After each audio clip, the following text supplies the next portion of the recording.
আজ আমি আবার নিয়ে এলাম তোমাদের পছন্দের অন্যতম রহস্যভেদী কর্নেল নীলাদ্রি সরকারকে, যাকে সৃষ্টি করেছিলেন সৈয়দ মুস্তাফা সিরাজ, যিনি জন্মগ্রহণ করেছিলেন 1930 সালের 14ই অক্টোবর মুর্শিদাবাদের ঘোষবাসপুরে, এবং তার মহাপ্রয়াণ ঘটে 2012 সালের 4 সেপ্টেম্বর কলকাতায়।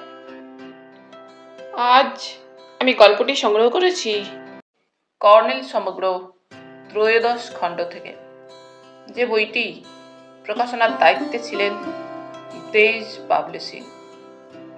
এদের সকলের প্রতি আন্তরিকভাবে কৃতজ্ঞতা নিবেদন করে শুরু করছি আজকের গল্প, দেবী আথেনার রত্ন রহস্য। আজ থাকলো অন্তিম পর্ব।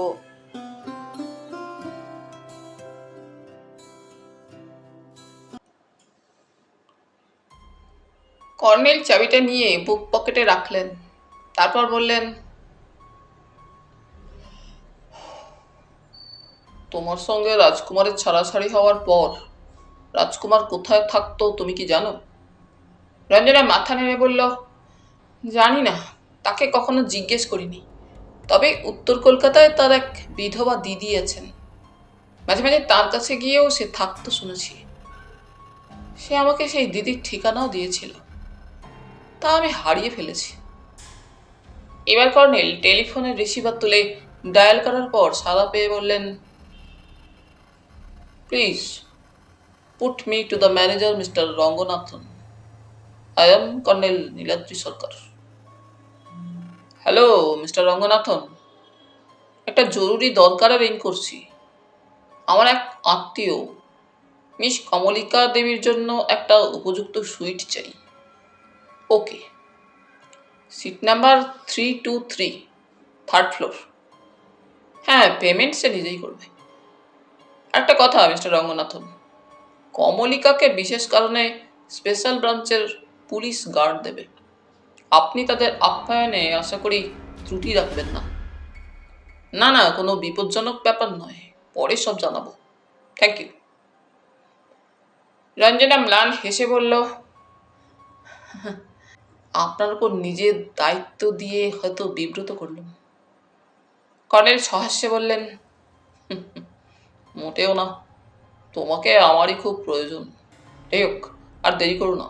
সম্ভব হলে তোমাদের হাউজিং কমপ্লেক্সের অন্য কোনো দরজা দিয়ে তুমি বেরিয়ে আসবে।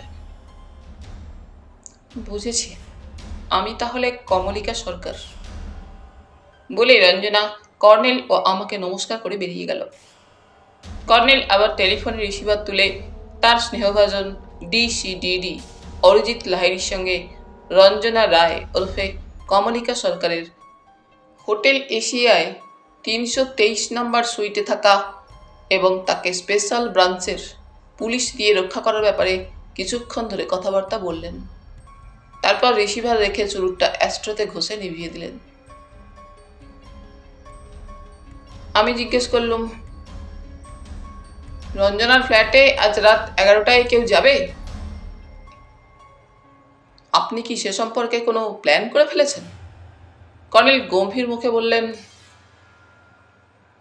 ওই হাউজিং কমপ্লেক্সে রাত 11টায় কোনো আবাসিকের ফ্ল্যাটে যাওয়া বাইরের কারো পক্ষে সম্ভব নয়। এই ছোট্ট কথাটা রঞ্জনা কেন বুঝতে পারেনি জানি না।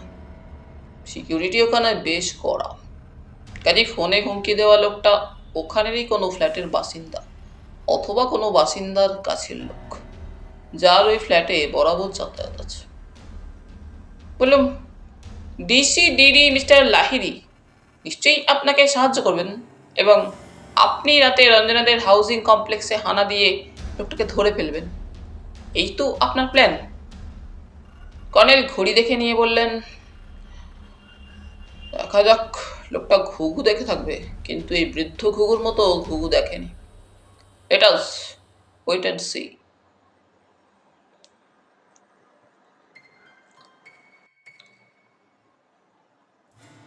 দুপুরে খাওয়ার পর যথারীতি ড্রয়িং রুমের ডিভানে শুয়ে পড়েছিল। তারপর কখন ঘুমিয়ে পড়েছি। ঘুম ভাঙল ষষ্ঠীচরণের ডাকে। তার হাতে চায়ের কাপ প্লেট। উঠে বসে বললুম, 4টে বেজে গেছে? তোমার বাবা মশাই কোথায়? ছাদে বাগানে সেবা করছেন? ষষ্ঠী একগাল হেসে বলল, আগে না দাদাবাবু, উনি আজকেও আপনার গাড়ি চুরি করেছেন। নালবাজারে সেই টিকটিকি বাবু, কি যেন নাম, নরেশ বাবু। আগে হ্যাঁ, তিনিই বটে। তিনি এসেছিলেন, কি কথা হলো, তারপর দুজনে বেরিয়ে গেলেন। উনি গেলেন ওনার জিপ গাড়িতে, আর বাবা মশাই আপনার গাড়ি চালিয়ে নিয়ে গেলেন। ও হ্যাঁ, বলতে ভুলেছি, বাবা মশাই তখন বাথরুমে। সেই সময় একটা ফোন এলো, আপনি ঘুমোচ্ছিলেন, তাই ফোনটা আমি ধরলুম। ষষ্ঠী হেসে ফেলল, তারপর বলল, আমাদের টিকটিকি বাবু গো দাদাবাবু, হালদার মশাই। আমি ওনার সঙ্গে কথা বলতে যাচ্ছি, বাবা মশাই হঠাৎ এসে ফোন কেড়ে নিলেন। তারপর দুজনে কি কথাবার্তা হলো বোঝা গেল না। থাকে, আপনি চা খান, আমি ছাদের বাগান ঘুরে আসি। বলে সে চলে গেল। একসময় কোনো রহস্যময় ঘটনার ব্যাপারে কর্নেল আমাকে ফেলে রেখে কোথাও বেরিয়ে পড়তেন বলে আমার অভিমান হতো, কিন্তু ক্রমশ বুঝতে পেরেছিলুম সর্বক্ষেত্রে কর্নেলের সঙ্গে আমার উপস্থিতি তদন্তের পক্ষে ক্ষতিকর। তাই আর অভিমান হতো না, এখনো হয় না। কর্নেল ফিরে এলেন সন্ধ্যা 6টায়। তারপর আমাকে কিছু না বলে সোজা ভিতরের ঘরে গিয়ে ঢুকলেন। একটু পরে ড্রয়িং রুমে ফিরে সহাস্যে বললেন, গুড ইভিনিং জয়ন্ত, আশা করি ভালোই ঘুমিয়েছ। Good evening colonel. আপনার ফিরে এসে নির্বাক অন্তর্ধানে একটু অবাক হয়েছিলাম। সে মুহূর্তে আমি ছিলাম একজন গাড়ি চোর। কোন মুখে তোমার সঙ্গে কথা বলি? তুমি কি জানো, চোরেরা নিজের চুরির জন্য লজ্জা পায়। আমার খুব হাসি পেয়েছিল। হাসি চেপে বললুম, তাহলে বুঝে গেছি, গাড়ির চাবি আগে আপনি আমার ঘরে ঝুলানো প্যান্টের পকেটে রাখতে গিয়েছিলেন। এক্স্যাক্টলি। এখন আমি গাড়ি চোর নই, তাই স্মার্টলি তোমার সঙ্গে কথা বলবো। 1 মিনিট। ষষ্ঠী, কফি আন। ষষ্ঠী যতক্ষণ কফি না আনলো ততক্ষণ কর্নেল চোখ বুজে তাকে হাত বুলোতে থাকলেন। তারপর আমি কফির পেয়ালা চুমুক দিয়ে বললুম,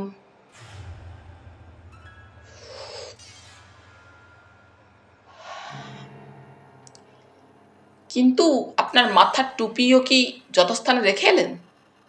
কর্নেল মুচকি এসে বললেন, টুপিতে একটা গলির দোতলা জানালা থেকে কোনো সৎ গৃহিণী একরাশ আবর্জনা ফেলেছিলেন। আপনি কি গাড়ি থেকে বেরিয়ে তখন পায়ে হেঁটে যাচ্ছিলেন? হ্যাঁ, পুলিশের গাড়ির কাছে তোমার গাড়িটা রেখে শর্টকাটে রঞ্জনাদের হাউজিং কমপ্লেক্সের পিছনের দিকে ঢুকেছিলুম। চমকে উঠে বললুম, কি সর্বনাশ, নিশ্চয়ই ফাঁদ পাততে গিয়েছিলেন। রঞ্জনার শত্রু তো তাহলে আপনাদের দেখে ফেলার কথা। আমরা দল বেঁধে যাইনি, অবশ্য আমাকে পুলিশের এক বিশ্বস্ত সোর্সের ডেরায় গিয়ে ছদ্মবেশ ধরতে হয়েছিল। বুঝতেই পারছো, আমার কপালে একটা ছদ্মবেশ ছাড়া দ্বিতীয় উপায় নেই। হাসতে হাসতে বললুম, বুঝে গেছি বস, শিখের ছদ্মবেশ। ঠিক ধরেছ, তবে নরেশবাবুকে ছদ্মবেশ ধরতে হয়নি। তাঁর চেহারা প্লেন ড্রেসে আর 5টা মধ্যবিত্ত বাঙালির মতো, যারা বেশিরভাগই চাকুরে। তাহলে ঠিকঠাক ফাঁদ পেতে এসেছেন। হাউজিং কমপ্লেক্সে যে কমিটি আছে তার চেয়ারম্যান একজন প্রাক্তন জজ সাহেব। ঘটনাচক্রে রঞ্জনার বি ব্লকের ফ্ল্যাটের সমান্তরালে এ ব্লকে তিনি থাকেন। ওই দিকটা প্রচুর গাছপালার আড়াল পড়েছে। অরিজিৎ লাহিড়ীর সঙ্গে তার পরিচয় আছে। আমরা তার কাছেই সাহায্য নিতে গিয়েছিলাম। সব গোপন কথা খুলে না বললেও তাকে আভাস দিয়েছি, সম্ভবত হাউজিংয়ের কোনো ব্লকে একজন বড় ক্রিমিনাল পরিচয় গোপন করে বাস করছে। যাই হোক, আমরা যা যা চেয়েছি তার কাছে সব সাহায্যই পেয়ে যাব। কফি শেষ করার পর একটা মালবড় সিগারেট ধরিয়ে বললুম,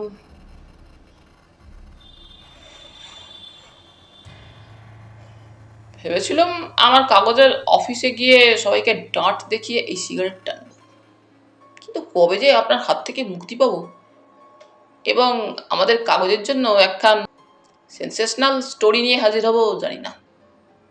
সবই আপনার উপর নির্ভর করছে। ততদিনে এই পকেটটা খালি হয়ে যেতে পারে। কর্নেল এবার গম্ভীর মুখে বললেন, আমার লক্ষ্য দুটি। রাজকুমার রায়ের হত্যাকারী কে তা জানা এবং তার 50 লাখ টাকা দামের চোরাই দেবী মূর্তি। তবে আশা করছি আজ রাতে যদি খুনি ফাঁদে পা দেয়, অবশ্য সে খুনি নাও হতে পারে। চোরাই জিনিসটার কথা নিশ্চয়ই সে খুনির মুখে শুনেছে। সে ফাঁদে পা দিলে এই কেসটা জটিল একটা জায়গা খুলে যাবে। এখান থেকে পরের ধাপটা পায়ের কাছে এসে যাবে। আমাকে এই নৈশ অভিযানে সঙ্গী করবেন তো? আপত্তি নেই। তবে এই বিপজ্জনক হানাদারিতে জড়ানোর চেয়ে তুমি হোটেল এশিয়ায় অন্তত আমি না পৌঁছানো পর্যন্ত রঞ্জনার সঙ্গে, কমলিকা সরকারের সঙ্গে আড্ডা দিয়ে কাটাতে পারো। করজোড়ে বললুম, প্লিজ বস, আপনার কমলিকা সেই রায়বাগিনী মহিলার চেয়েও বিপজ্জনক। এইভাবে দুজনে কখনো সিরিয়াস হয়ে আবার কখনো হালকা চালে কথা চলছিল। তারপর মনে পড়ে গেল প্রাইভেট ডিটেকটিভ হালদার মশাইয়ের রায়ডিহি থেকে টেলিফোনের কথা। তখনই কথাটা কর্নেলকে জিজ্ঞেস করলুম।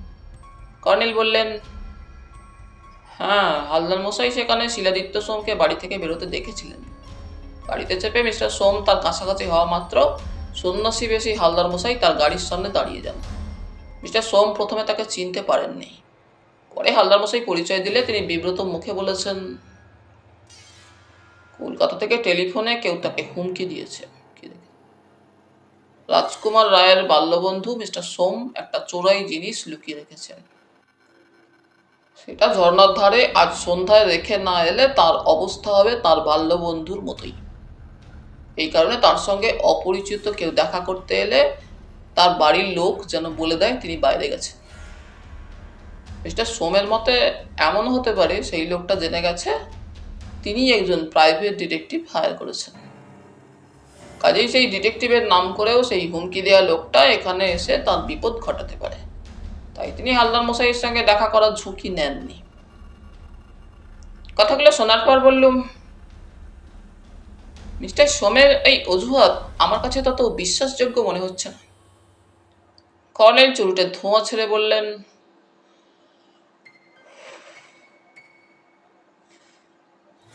আমি হালদার মশাইকে ফিরে আসতে বলেছি।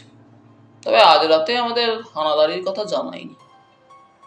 জিজ্ঞেস করলুম, মিস্টার সোম শেষ পর্যন্ত কি বলেছেন হালদার মশাইকে? কর্নেল অন্যমনস্কভাবে বললেন, কলকাতা থেকে কে তাকে হুমকি দিয়েছে হালদার মশাই যেন তাকে খুঁজে বের করেন। দরকার হলে তিনি আরও কিছু টাকা অ্যাডভান্স করতে রাজি আছেন। যাই হোক, উনি আর টাকা করে নেননি। ব্যাপারটা ওর কাছেও গোলমেলে ঠেকেছে। তাই আমার কথা মতো আজ রাতের মধ্যেই কলকাতা পৌঁছচ্ছে। ভাই জয়ন্ত, তোমার লাইসেন্স ও ফায়ার আর্মসটা নিশ্চয়ই এ বাড়িতে তোমার ঘরে রেখেছ?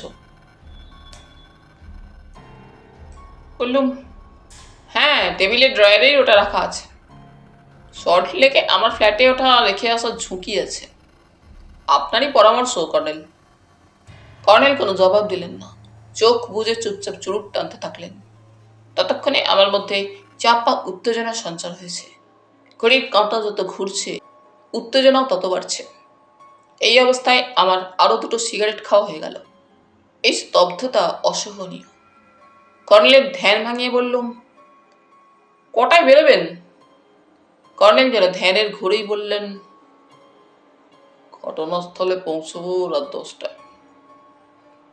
সেই সময় টেলিফোন বেজে উঠল। কর্নেল রিসিভার তুলে সাড়া দিলেন। তারপর ক্রমাগত হ্যাঁ, হুঁ এবং এই ধরনের কিছু অস্পষ্ট শব্দ আওড়ে গেলেন।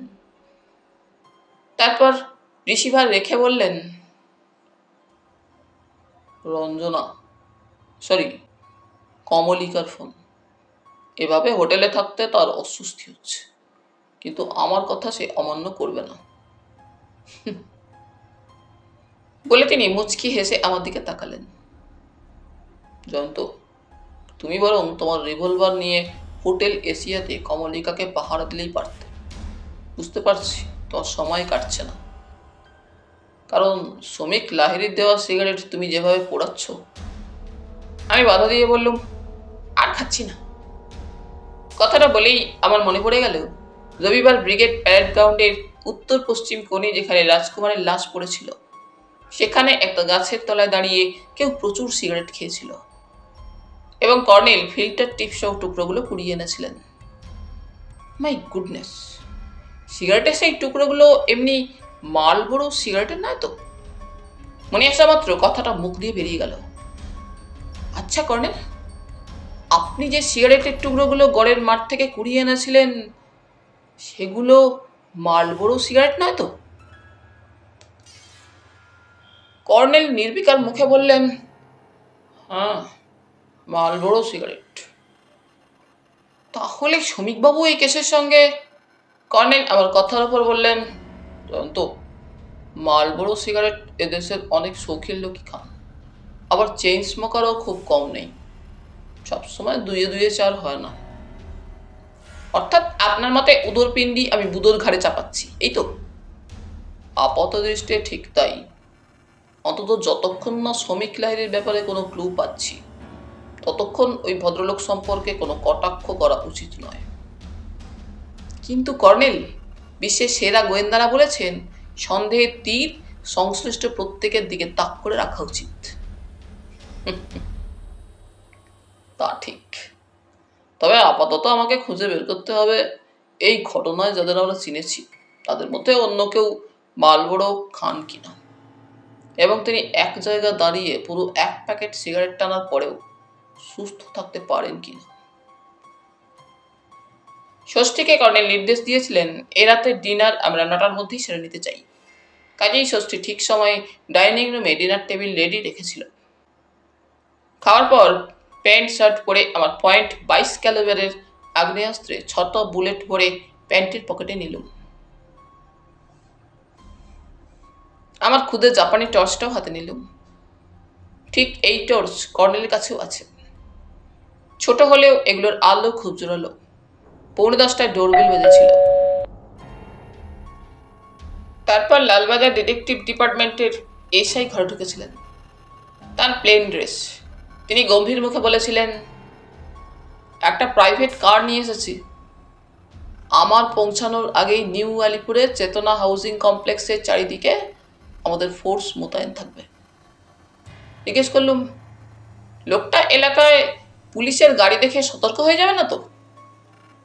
নরেশবাবু চোখ নাচিয়ে বললেন, কলকাতা বিদ্যুৎ সংস্থার ওই জনের কেবল ফল্ট হবে রাত 10টায়, কাজেই চিন্তা করবেন না। আমার জন্য আরো বিস্ময় অপেক্ষা করছিল। নিচে গিয়ে ইলিয়েট রোড ধরে কিছুটা এগিয়ে যেতে হলো। তারপর ওয়েলেসলির মোড়েই দুটো কালো অ্যাম্বাসাডার গাড়ি দেখতে পেলাম। নরেশবাবু যে গাড়িতে উঠলেন, আমার চোখ পড়ল সেই গাড়ির ব্যাক সিটে একজন মহিলা বসে আছেন। আমরা উঠলুম পিছনের গাড়িতে। ড্রাইভারের পাশে প্লেন ড্রেসে একজন বসেছিলেন। তিনি মুখ ঘুরিয়ে আমাদের নমস্কার করলেন। আমরা শর্টকাটে নিউ আলিপুর পৌঁছে দেখলুম সত্যি চারিদিকে অন্ধকার। আমরা অবশ্য গলিপথে ঢুকেছিলাম।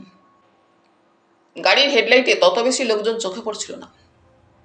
কিছুক্ষণ চলার পর হেডলাইটের আলোয় দূরে একটা কালো পুলিশ ভ্যান চোখে পড়ল। আমার সামনের পুলিশ অফিসারটি ড্রাইভারকে কিছু বললেন। আমাদের দুটি গাড়ির হেডলাইট নিভে গেল। তারপর গাড়ি দুটি ফুটপাতের বা পাশ ঘেঁষে দাঁড়িয়ে গেল। আমরা নেমে গেলুম। তারপর নরেশবাবু চাপা স্বরে কর্নেলকে বললেন, বাঁ দিকের গলিতে ঢুকিয়ে একটা ছোট পার্ক পড়বে। কর্নেল মৃদু স্বরে বললেন, চিনি। পার্কের বাঁ পাশে চেতনা হাউজিং এর একটা ব্যাক ডোর আছে। আমাদের সেকেন্ড ব্যাক ডোর দিয়ে ঢুকতে হবে, কারণ ওটা এ এবং বি ব্লকের মাঝখানে। নরেশবাবু তেমনি চাপা স্বরে বললেন, এই আবাসনের ম্যাপ নিশ্চয়ই রঞ্জনা দেবীর কাছ থেকে সংগ্রহ করেছেন। কর্নেল বললেন, না, বিকেলে যখন এসেছিলাম লক্ষ্য করে গেছি। এবার কিন্তু আমাদের চুপচাপ হাঁটতে হবে, যেন পায়ের শব্দ কেউ শুনতে না পায়।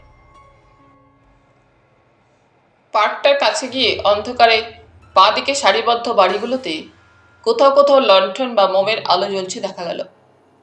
আমরা এবার ডাইনে ঘুরে প্রথম গেট পেরিয়ে যেতেই অন্ধকারে কেউ মৃদু শীষ দিল।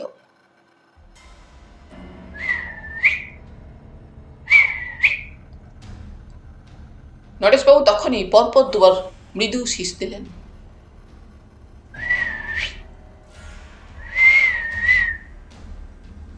বুঝতে পারলুম পুলিশ সম্ভবত গোটা আবাসনটাই ঘিরে রেখেছে।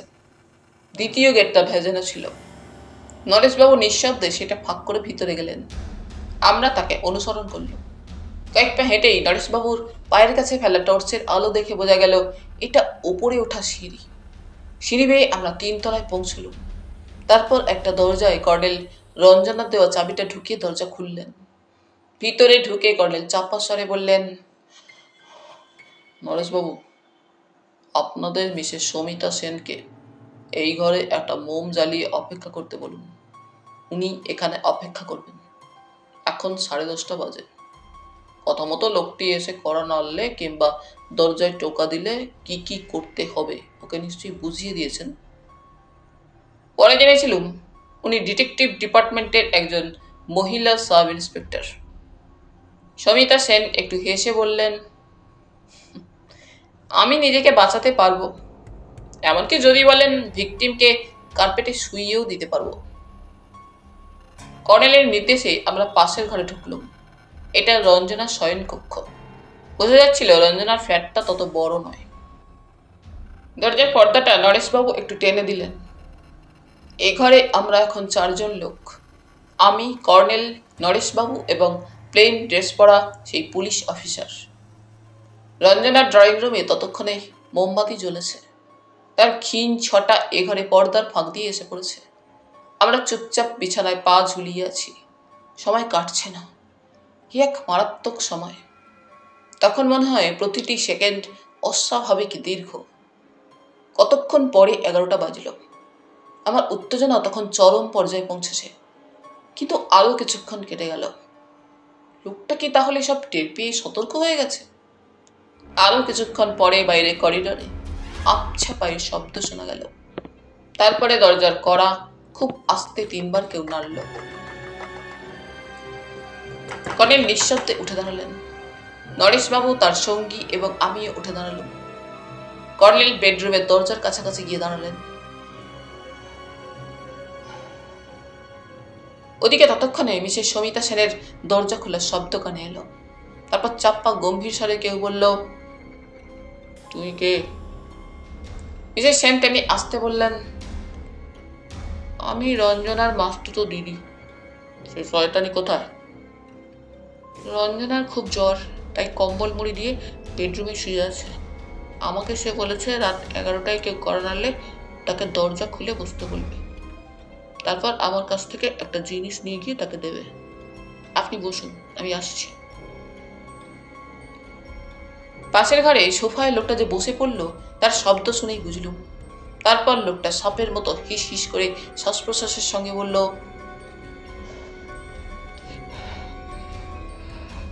2 মিনিটের বেশি দেরি হলে আমি দুজনকেই গুলি করে মারবো।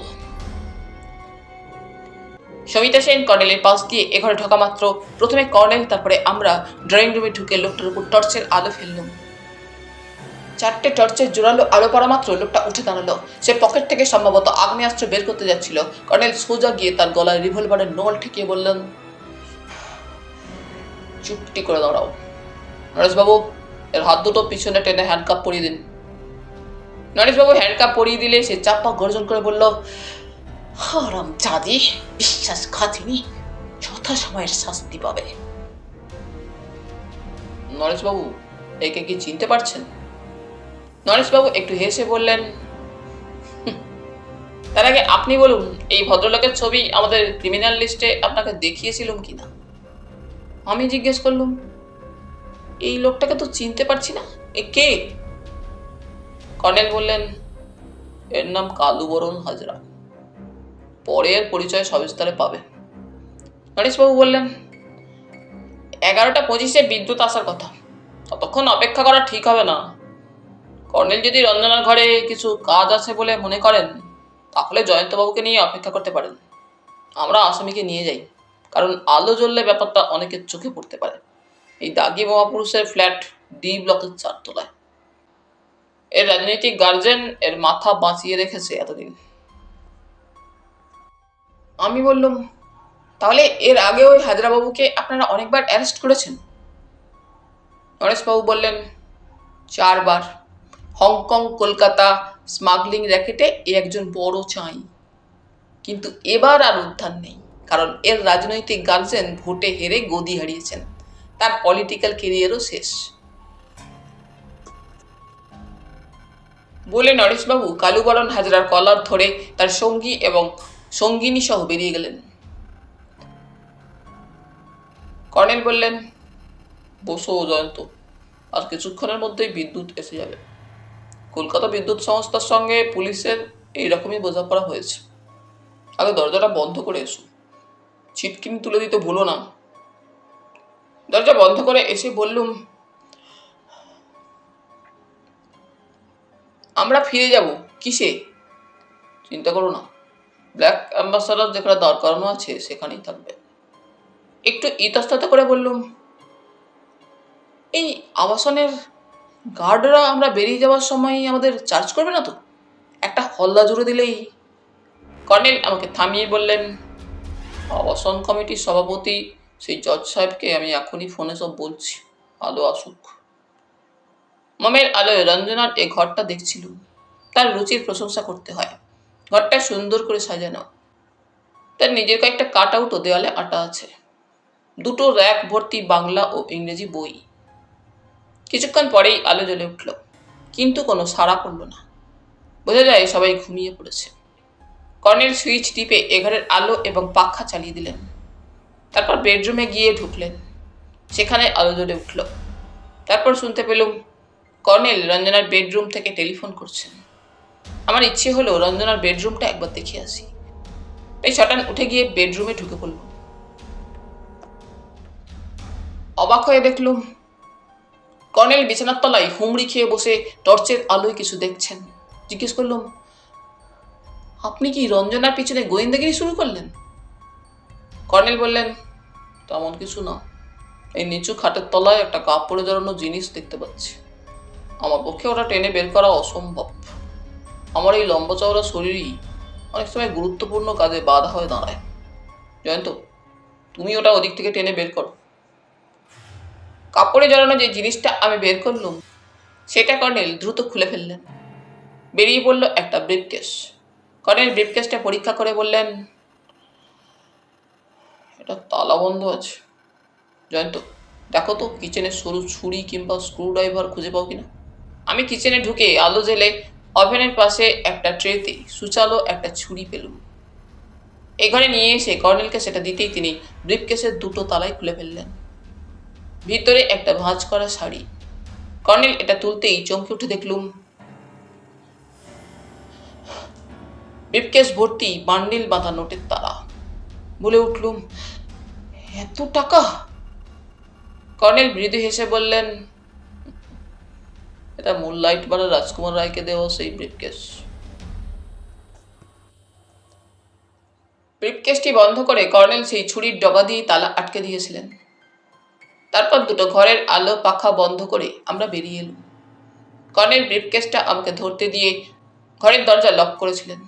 তারপর সেই ব্যাগ ডোর দিয়ে বেরিয়ে হাঁটতে হাঁটতে গিয়ে দেখেছিলুম কালো গাড়িটা অপেক্ষা করছে। কর্নেল ড্রাইভারকে বলেছিলেন, আপনি আমাদের হোটেল এশিয়ায় পৌঁছে দিয়ে চলে যাবেন।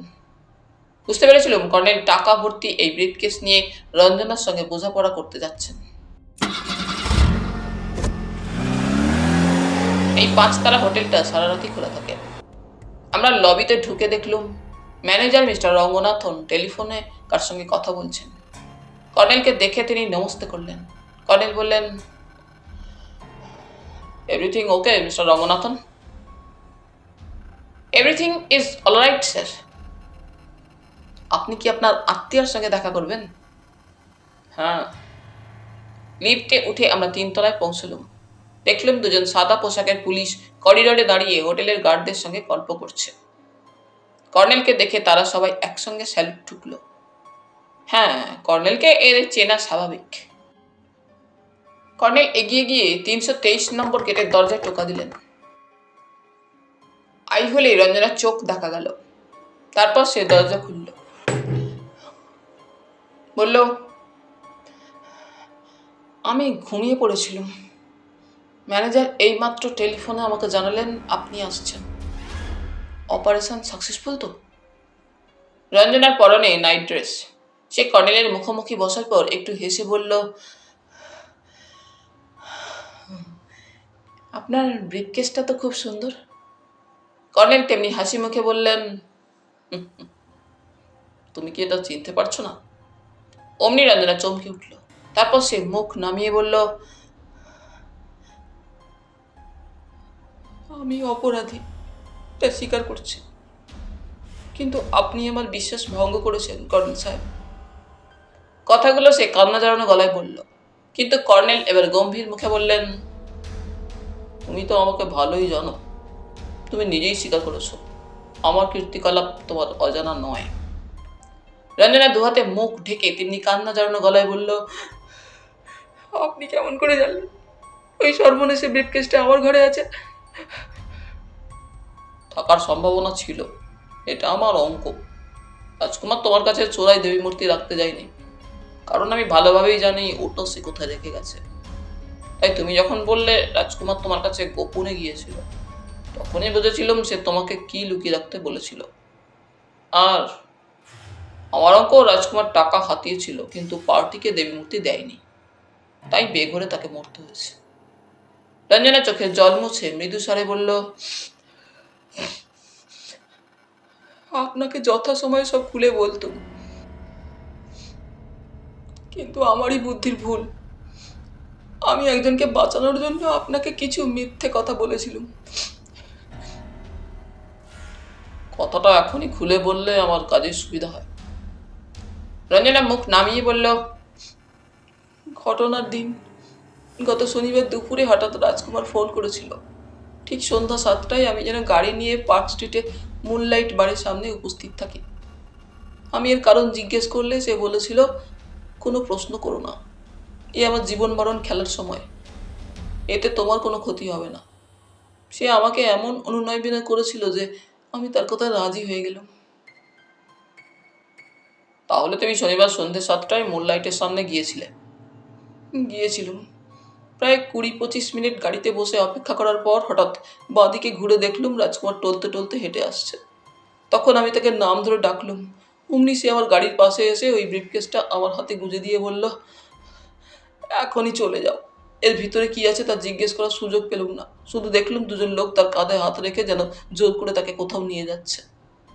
গাড়ি স্টার্ট দিয়ে আবার একবার উঁকি দিলুম। লোক দুটো আর রাজকুমার একটা নীল রঙের মারুতিতে ঢুকে গেল। তারপর গাড়িটা জোরে বেরিয়ে গেল। বাড়ি ফিরে ব্রিফকেসটা খুলে আমার বুক কেঁপে উঠল। ব্রিফকেস ভর্তি নোটের বান্ডিল। তখন ওপরে একটা কাপড় ভাঁজ করে চাপা দিয়ে আরও একটা কাপড় দিয়ে ব্রিফকেসটা মুড়ে আমার খাটের তলায় ঢুকিয়ে রাখল। কর্নেল জিজ্ঞেস করলেন, ব্রিফকেসটা খুললে কি করে? রঞ্জনা বলল, আশ্চর্য ব্যাপার, ওটার হ্যান্ডেলে সুতো বাঁধা দুটো চাবি ছিল। কথাটা বলে সে কর্নেলের দিকে নিষ্পলক দৃষ্টি তাকালো। এখন বুঝতে পারছি, আমার অজ্ঞাতসারে আমার ঘর সার্চ করার জন্য আপনি আমাকে এই হোটেলে থাকতে বলেছিলেন। কর্নেল একটু হেসে বললেন, না, তোমার ওখানে থাকার ঝুঁকি ছিল, কারণ যে লোকটাকে আমরা আজ রাতে ফাঁদ পেতে পাকড়াও করেছি তাকে তুমি নিশ্চয়ই চেনো। সে থাকে সি ব্লকে। মনে হলো লোকটা তোমারও খুবই চেনা। রঞ্জনা শান্তভাবে জিজ্ঞেস করলো, কে সে? কালুবরণ হাজরা। রঞ্জনা চমকে উঠেছিল। সে শ্বাস প্রশ্বাসের সঙ্গে বলে উঠল, কালুদা! আমি কল্পনাও করিনি কালুদা এমন কিছু করবে। তোমার এই কালুদার ক্রিমিনাল রেকর্ড আছে পুলিশের কাছে, তাকে তুমি কতটুকু চেনো? রঞ্জনা বিব্রতভাবে বলল, কালুদা লাখোটিয়া কোম্পানির অকশন হাউসে চাকরি করেন, তার সঙ্গে রাজকুমারের সূত্রেই আমার আলাপ। আমি কল্পনাও করতে পারছি না এমন ভদ্র আর শান্ত মানুষ একটা পাপচক্রে জড়িয়ে আছেন। তিনি আমাকে নিউ আলিপুরের চেতনা হাউসিং কমপ্লেক্সের ওই ফ্ল্যাটটা কম দামে পাইয়ে দিয়েছিলেন। ওই আবাসনের প্রমোটার কালুদার ঘনিষ্ঠ বন্ধু। কর্নেল ব্রিফকেসটাকে রঞ্জনাকে ফিরিয়ে দিলেন, বললেন, তো তোমারই প্রাপ্য। রঞ্জনা ব্রিফকেসটা আলতো হাতে ধরে বলল, এটা আমার ঘরে রাখলে কোনো বিপদ হবে না তো? না, ওটা তোমাকে রাজকুমার রাখতে দিয়েছিলেন, কাজেই ওটা তোমার। বলে কর্নেল ঘড়ি দেখে বললেন, তুমি কাল মর্নিংয়ে এখান থেকে চেক আউট করে সোজা তোমার ফ্ল্যাটে চলে যাবে। ফ্ল্যাটে পৌঁছেই যেন অবশ্যই আমাকে ফোন করবে। আমরা দুজনে বেরিয়ে এলাম। লিফটে চেপে নিচে লবিতে নেমে দেখলুম ম্যানেজার মিস্টার রঙ্গনাথন উদ্বিগ্ন মুখে দাঁড়িয়ে আছেন। কর্নেল মৃদু হেসে তাকে বললেন, কাল মর্নিংয়ে মিস কমলিকা সরকার চেক আউট করবে। আপনাদের ট্রান্সপোর্ট সেকশন থেকে তার জন্য গাড়ি ভাড়ার ব্যবস্থা করে দেবেন। ম্যানেজার বললেন, I must do that. Hotel থেকে বেরিয়ে অত রাতে ট্যাক্সি পাবো কিনা আমার চিন্তা ছিল, কিন্তু এই 5 স্টার হোটেলে মধ্যরাতেও বিদেশ থেকে প্লেনে কত লোক কলকাতায় আসেন। দেখলুম হোটেলের লনে ট্যাক্সি থেকে দুজন ইউরোপিয়ান ভদ্রলোক নামছেন। কর্নেল গিয়ে সেই ট্যাক্সির ড্রাইভারকে বললেন, আপনার বাড়ি যাওয়ার তাড়া নিশ্চয়ই আছে, কিন্তু আমরা বেশি দূরে যাব না। ট্যাক্সিওয়ালা কর্নেলকে দেখে প্রথমে সাহেব ভেবেছিল, কিন্তু তার মুখে বাংলা শুনে বলল, আপনি বাঙালি? ততক্ষণে কর্নেল এবং আমি ট্যাক্সিতে ঢুকে পড়েছি। কর্নেল বললেন, আমাদের ইলিয়ট রোডে নামিয়ে দিলেই চলবে। ট্যাক্সিওয়ালা বলল, চলুন, আমি ওই এরিয়াতেই থাকি।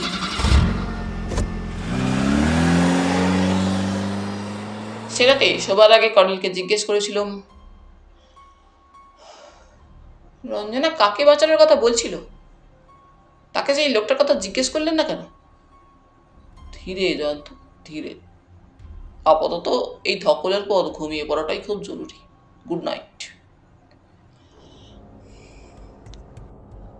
ষষ্ঠীচরণের ডাকে ঘুম ভেঙেছিল। সে বেডটি এনেছিল। তখন সকাল প্রায় 8টা। কিছুক্ষণ পরে ড্রয়িং রুমে গেলুম। দেখলুম কর্নেল টেলিফোনে কার সঙ্গে কথা বলছেন। আমি বসার পর রিসিভার রেখে তিনি হাসি মুখে বললেন, মর্নিং জয়ন্ত, আশা করি সুনিদ্রা হয়েছে। মর্নিং কর্নেল, এরাতে সত্যিই চমৎকার ঘুমিয়েছি। কর্নেল বললেন, রঞ্জনা ফোন করেছিল তার ফ্ল্যাট থেকে। টাকা ভর্তি ব্রিফকেসটা তাকে ফেরত দিয়ে আমি নাকি তাকে বিপদের মুখে ঠেলে দিয়েছি। টাকার লোভ তার নেই। যাই হোক, বুঝতেই পারছো, এভাবে চোরাই টাকা ঘরে রেখে কারো স্বস্তিতে থাকার কথা নয়। কিন্তু আফটার অল টাকার প্রতি মানুষের দুর্বলতা থাকে। তাছাড়া রঞ্জনার মুখ থেকে আরো গোপন তথ্য বের করতে হলে আমাকে এভাবেই এগোতে হবে। জয়ন্ত, তুমি এই ব্রিফকেসের ব্যাপারে মুখ বুজে থাকবে। অবাক হয়ে বললাম, রাজকুমারের হত্যাকাণ্ডে এই ব্রিফকেসটা জড়িত, কাজেই। আমাকে থামিয়ে দিয়ে কর্নেল বললেন, রঞ্জনার ঘর থেকে টাকা ভর্তি ব্রিফকেসটা খুঁজে পাওয়ার কথা শুধু তোমার এবং আমার, এই দুজনেরই জানা। রঞ্জনা তো কখনো আগ বাড়িয়ে পুলিশকে বলবে না তাকে রাজকুমার টাকা ভর্তি একটা ব্রিফকেস রাখতে দিয়েছিল। তাকে আমি এইমাত্র টেলিফোনে আবার সতর্ক করে দিলুম। ষষ্ঠীচরণ ট্রেতে 2 পেয়ালা কফি আর স্ন্যাক্স রেখে গেল। কফি খেতে খেতে বললুম,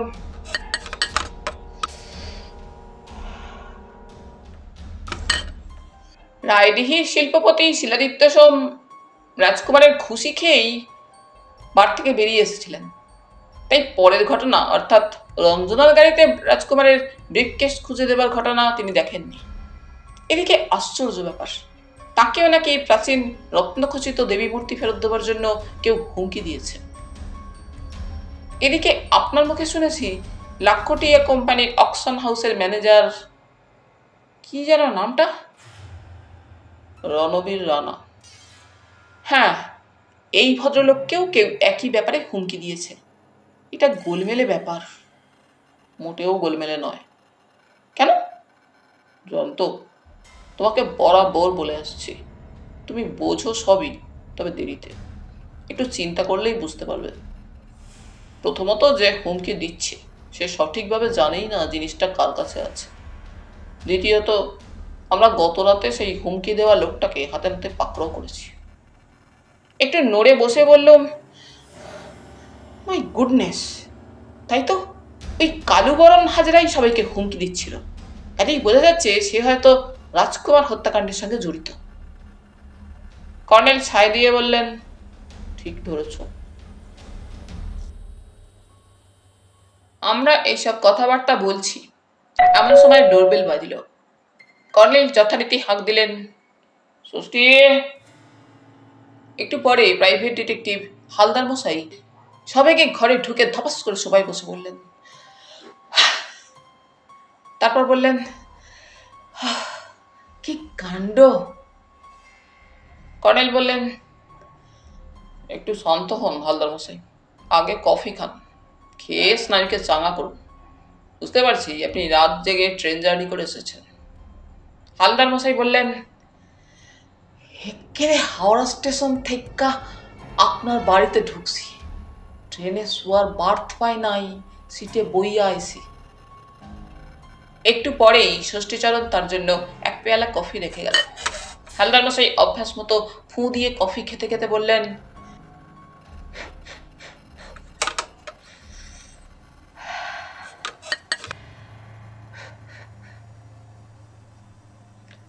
হাতে কখনো এমন ক্যাশ পাই নাই। ক্লায়েন্ট আমার টাকা দিছে সত্য, কিন্তু এমন কখনো পাই নাই। আমি জিজ্ঞেস করলাম, কেন বলেন তো? গোয়েন্দাপ্রবর আড়ষ্ট হেসে বললেন, আমি কাল সন্ধ্যায় ঝর্ণার ধারে গিয়া ওত পাতুম, তারপর লোকটারে ধরে ফেলুম ঠিক করছিলাম। আমার ক্লায়েন্ট কইল সেই কামের জন্য ওনার হাতে লোক আছে। বুঝেন ব্যাপার, হাতে যদি লোক থাকে তাহলে আমারে হায়ার করছিল কেন তা বুঝলাম না। তাছাড়া তা হইলে তিনি বা গা ঢাকা দিয়েছিলেন কেন? Heavy mystery.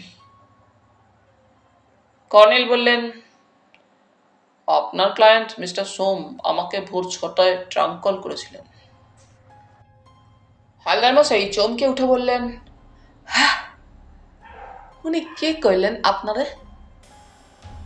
উনি বললেন, মিস্টার হালদারকে আপাতত আমার দরকার নেই, আমি শিগগির কলকাতা যাচ্ছি, তখন দেখা হবে।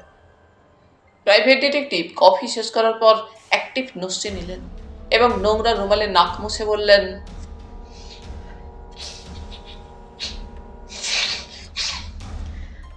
আমি বড্ড টায়ার্ড, বাড়ি গিয়া স্নান করুম, তারপর হেভি একখান ঘুম দিয়া আপনারে ফোন করুম। ঠিক বলেছেন, এখন আপনার বিশ্রামের দরকার। হালদার মশাই উঠতে গিয়ে হঠাৎ বসে তার কাঁধে ঝোলানো ব্যাগের চেন খুললেন। তারপর ভিতর থেকে একটা দোমড়ানো ভাঁজ করা কাগজ কর্নেলকে দিয়ে বললেন, এই কাগজ খান আমি কুড়াইয়া পাইছি, আমার ক্লায়েন্টের গাড়ির থেকে এই কাগজ খান রাস্তায় পইরা গেছিল, তা দেখা আমি ওইটা কুড়াইয়া নিছিলাম। হেভি মিস্ট্রি, আপনি পড়লেই তা বুঝবেন। বলে তিনি বেরিয়ে গেলেন। কর্নেলের অ্যাপার্টমেন্টের সদর দরজায় যে লকিং সিস্টেম আছে সেটা ভেতর থেকে দরজা খোলা যায়, কিন্তু বাইরে থেকে ঢুকতে হলে চাবির দরকার হয়। হালদার মশাই চলে যাওয়ার পর বললুম, কাগজটাতে কি আছে? কর্নেল ততক্ষণে কাগজটার ভাঁজ খুলে আতস কাচের সাহায্যে খুঁটিয়ে পড়ছিলেন। একটু পরে বললেন, এটা একটা চিঠি, মিস্টার সোমকে লেখা চিঠি। 1 মিনিট। বলে তিনি উঠে ভিতরের ঘরে গেলেন। কিছুক্ষণের মধ্যে ফিরে এসে ইজি চেয়ারে বসে তিনি আর একটা কাগজে লেখা চিঠির সঙ্গে মিশিয়ে দেওয়ার পর গম্ভীর মুখে বললেন, আশ্চর্য জয়ন্ত, আমি ঘর থেকে এই যে চিঠিটা নিয়ে এলাম সেটা মৃত রাজকুমারের পার্সের ভিতর পাওয়া চিঠির জেরক্স কপি। আসল চিঠিটা নরেশবাবুকে কথা মতো গতকাল ফেরত দিয়েছি। দুটো চিঠি ইংরেজিতে লেখা, একই হাতের লেখা, এবং নিচে একই লোকের সংক্ষিপ্ত স্বাক্ষর, আর আর, দুটো ইংরেজি আর। আমি উঁকি মেরে দেখার পর বললুম, হ্যাঁ, একই লোকের লেখা চিঠি। মিস্টার সোমকে কি লিখেছে সে? কর্নেল বললেন, এই ডবল আর, ভদ্রলোক। রাজকুমারকে লিখেছিলেন মুনলাইট বারে তার লোক গিয়ে তাকে ব্রিফকেস ভর্তি 5 লাখ টাকা দেবে। বাধা দিয়ে বললাম, সে তো জানি, মিস্টার সোমকে সে কি লিখেছে? কর্নেল চোখ বুজে বললেন, লিখেছে মিস্টার সোম যদি তার সঙ্গে গোপনে দেখা করেন তাহলে কথা মতো জিনিসটা তার মাধ্যমে হংকংয়ের মিস্টার চিং হুয়াংয়ের কাছে পৌঁছে দিতে বলবেন। মিস্টার সোমের প্রতি তার আস্থা এখনো দৃঢ়। মিস্টার সোম এই কাজের জন্য আগের মতো উপযুক্ত কমিশন পাবেন। তারিখ দেওয়া আছে গত শনিবারের। একটু ভেবে নিয়ে বললুম, এই কেসের নেপথ্যে 2টি ইংরেজি অক্ষর আর আর রয়ে গেছে। কর্নেল, কি অদ্ভুত ব্যাপার দেখুন, নিহত রাজকুমার রায়ের নামের আদ্যক্ষর 2টো আর। হ্যাঁ, আপনার মুখে লাখটিয়া কোম্পানির অকশন হাউসের ম্যানেজারের নাম শুনেছি। কি যেন নামটা? কর্নেল হাসলেন, রণবীর রানা। আমি উৎসাহে বললাম, তাহলে আমরা 3জন লোক পাচ্ছি যাদের নামের আদ্যক্ষর 2টো ইংরেজি আর। আমাকে চুপ করতে হলো টেলিফোনের বিরক্তিকর শব্দে। একটা গুরুতর আলোচনার সময় কি একটা উপদ্রব। কর্নেল রিসিভার তুলে সাড়া দিলেন, বললেন, হ্যাঁ, কর্নেল নীলাদ্রি সরকার বলছি। আপনি কি সুজাতা দেবী? কর্নেল সহাস্যে বললেন, না না, আমার কোনো অলৌকিক শক্তি নেই। না না, ভুল বোঝাবুঝির কিছু নেই। আপনার হতভাগ্য ভাইয়ের খুনিকে ধরার জন্য আমি আর প্রাইভেট ডিটেকটিভ মিস্টার হালদার যে কাজ করেছি তা আপাত দৃষ্টে আপনার পক্ষে অপরাধ মনে হতেই পারে। সুজাতা দেবী, আমি আপনার হিতাকাঙ্ক্ষী। আমার সঙ্গে খুলে কথা বলার একটাই সুবিধে, আমি পুলিশ নই। আপনি এখনই চলে আসুন। আমাকে যে আভাস দিলেন তাতে মনে হচ্ছে আপনার আর এক মুহূর্ত দেরি করা উচিত নয়।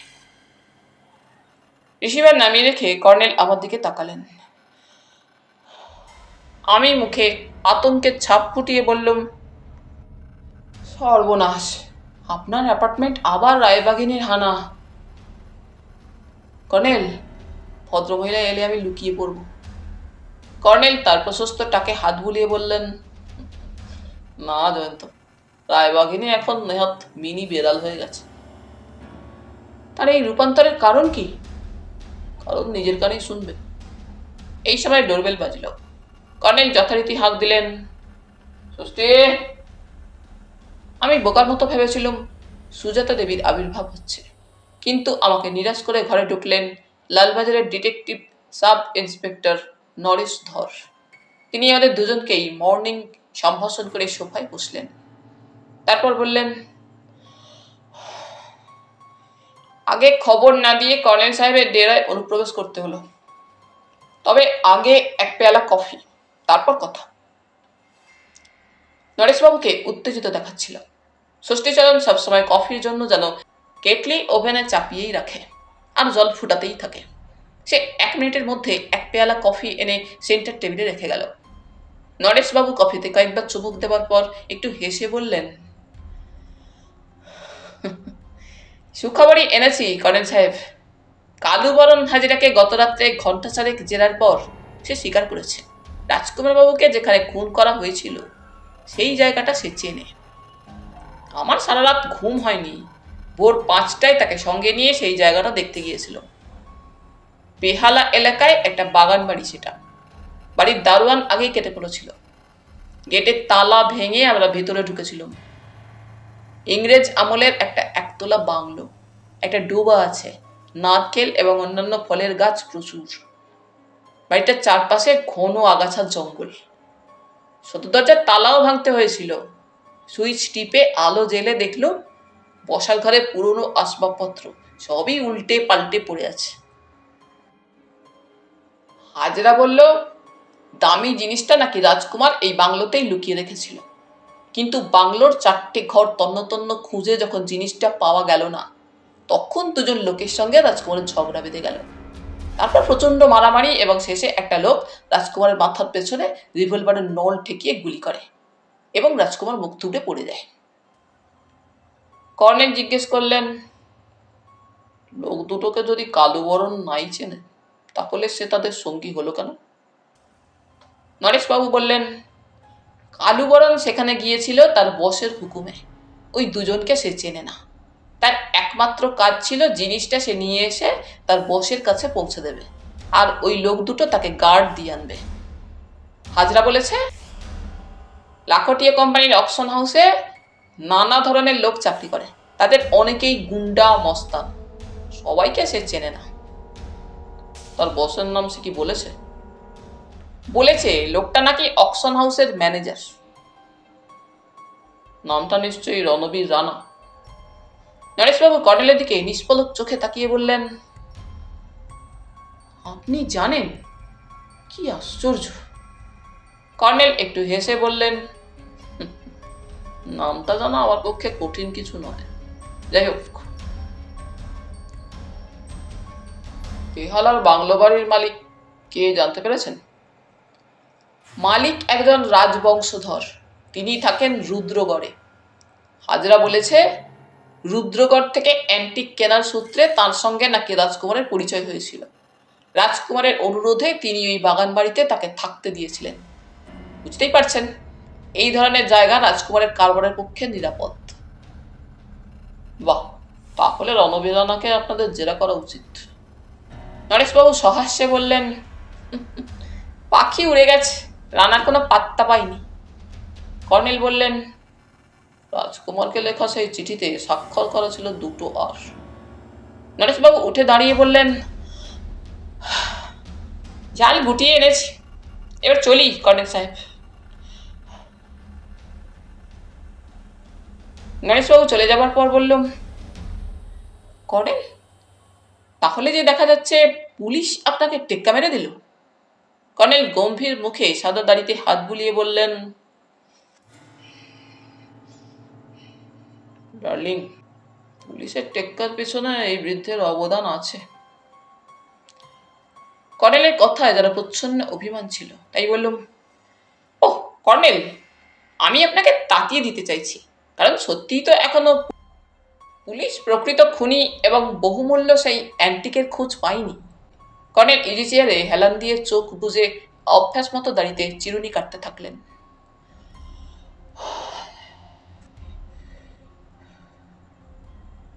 আমি এদিনের খবরের কাগজে মনোনিবেশ করলাম। ইংরেজি বা বাংলা কোনো কাগজই গত রাতের খবরটা ছাপাবার সুযোগ পায়নি। এমনও হতে পারে পুলিশ কর্তৃপক্ষের নির্দেশে হাজরা গ্রেপ্তারের খবর হয়তো চেপে যাওয়া হয়েছে।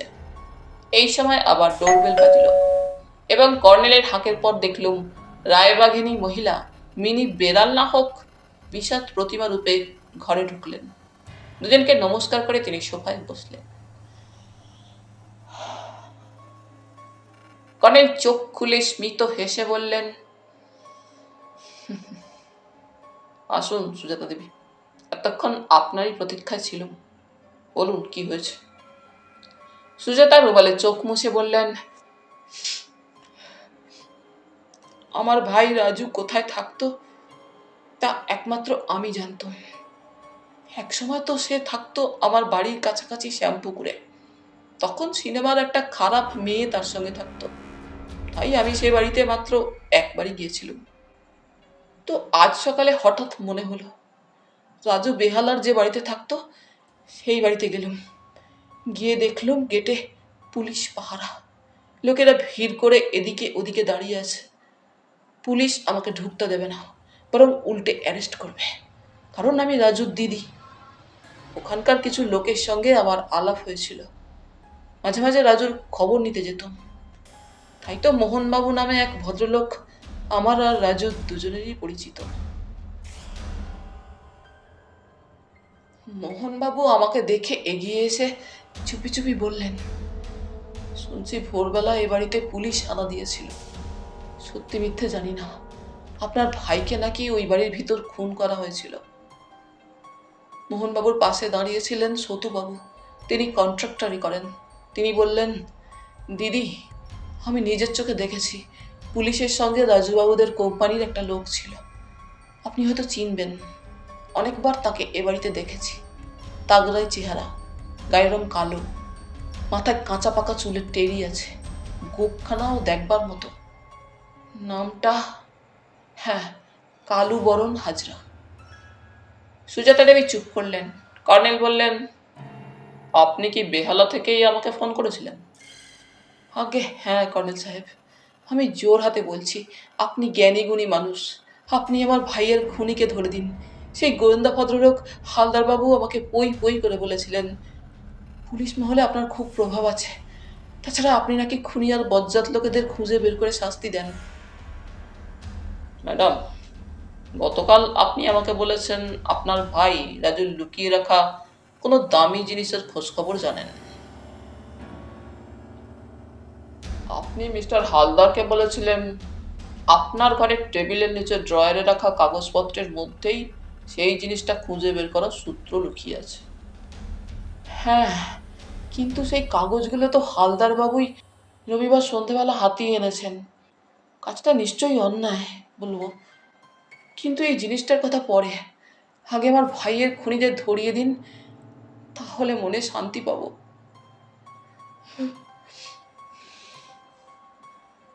বলে তিনি চোখে আঁচল চাপা দিয়ে ফুপিয়ে কেঁদে উঠলেন।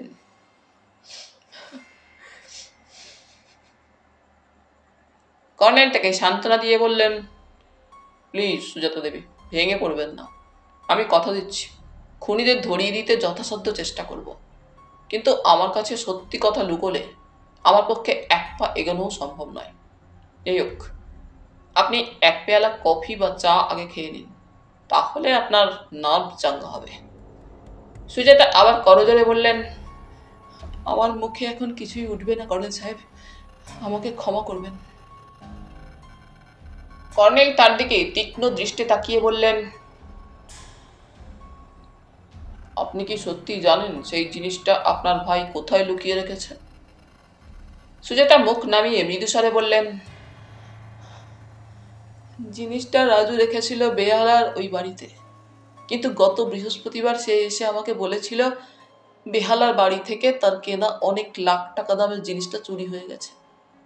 কথাটা শুনে আমি বলেছিলাম, নিশ্চয়ই তোমার বাড়ির দারোয়ান কিংবা কাজের মেয়েটা ওটা চুরি করেছে। সে বলেছিল, অসম্ভব, জিনিসটা সম্পর্কে ওরা কিভাবে জানতে পারবে? ঘরের তালা সবই মজবুত, কেউ তালা ভাঙেনি, অথচ জিনিসটা খুঁজে পেলাম না। এদিকে আমার কোম্পানি জিনিসটা কেনার জন্য আমাকে 5 লাখ টাকা দেবে। টাকা নিলেও বিপদ, আবার না নিলেও বিপদ। কোম্পানি ভাববে আমি অন্য কাউকে বেচে দিয়েছি। ওরা সাংঘাতিক লোক দিদি। কর্নেল বললেন, আপনি ভাইকে কি পরামর্শ দিয়েছিলেন? ওকে বলেছিলাম, তোর সামনে এখন দুটো পথ খোলা রাজু, তুই গা ঢাকা দে, রায়দিহিতে তোর বাল্য বন্ধু সোম সাহেবের কাছে আশ্রয় পাবি। তাতে যদি অসুবিধা থাকে সেই জিনিসটার অবিকল নকল তৈরি করে ওদের দিয়ে তারপর যে টাকা পাবি তাই নিয়ে হংকংয়ে পালিয়ে যা। ওসব দেশ তো তোর চেনা। আমি যতটুকু জানি আপনার ভাই নকল জিনিসই দিয়েছিলেন, কিন্তু ওদের মধ্যে নিশ্চয়ই কোনো পাকা জহুরি ছিল। সেই জিনিসটা নকল বলে বুঝতে পেরেছিল, তাই আপনার ভাইকে ওরা গুলি করে মারে। সুজাতা দেবী মৃদু স্বরে বললেন, আমার ঘরের টেবিলের ড্রয়ার থেকে যে কাগজগুলো হারিয়েছে সেগুলোর মধ্যে কয়েকটা নাম, ঠিকানা আর একজনের লেখা কয়েক লাইন চিঠি ছিল। কর্নেল সাহেব, আপনি দয়া করে সেই গোয়েন্দা ভদ্রলোকের কাছ থেকে সেগুলো চেয়ে নিন। কর্নেল একটু হেসে বললেন, আপনি কি হালদার মশাইয়ের খোঁজে গিয়েছিলেন? হ্যাঁ, কাল আপনার বাড়ি থেকে ওনার খোঁজে গিয়েছিলাম। লেক ভিউ রোড কি এখানে? গিয়ে দেখি ওনার ফ্ল্যাটে তালা দেওয়া আছে। পাশের লোকেরা কিছু বলতে পারল না। কাগজগুলো আপনাকে দেখাবো? অমনি সুজাতা দেবীর চোখ বড় হয়ে উঠল। তিনি যেন স্বস্তির নিঃশ্বাস ফেললেন। বললেন, তাহলে গোয়েন্দা ভদ্রলোক আমার উপকারী করেছেন বলবো, ভুল বুঝে তাকে গালমন্দ করেছি।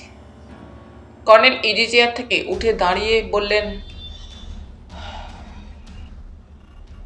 আমি ওই কাগজগুলো খুঁটিয়ে দেখেছি, কিন্তু কিছু বুঝতে পারিনি। আমি সেগুলো নিয়ে আসছি। আপনি আমাকে দেখিয়ে দেবেন কোন কাগজটার সূত্রে আপনি সেই লুকোনো জিনিসটার হদিশ পেয়েছিলেন। বলে কর্নেল ভিতরে চলে গেলেন। সুজাতা দেবী এবার আমার দিকে তাকিয়ে বললেন, আপনি কি কর্নেল সাহেবের ছেলে? হাসতে হাসতে বললুম, বয়সের হিসেবে আমি তাই, তবে ওই দাড়িওয়ালা বৃদ্ধ ভদ্রলোক আমাকে বন্ধু বলেন, কখনো বলেন ডার্লিং। মজার কথা, ইংরেজি ভাষায় ডার্লিং শব্দের মানে প্রিয়। শব্দটা কিন্তু সাহেবরা শুধু মেয়েদেরই বলে থাকেন, কিন্তু এই কর্নেল ভদ্রলোক ছেলে মেয়ে নির্বিচারে সবাইকে ডার্লিং বলেন। এ থেকেই বুঝতে পারছেন উনি একজন বাতিগ্রস্ত মানুষ। এই সময় কর্নেল একটা খামের ভেতরে সেই কাগজগুলো নিয়ে এলেন।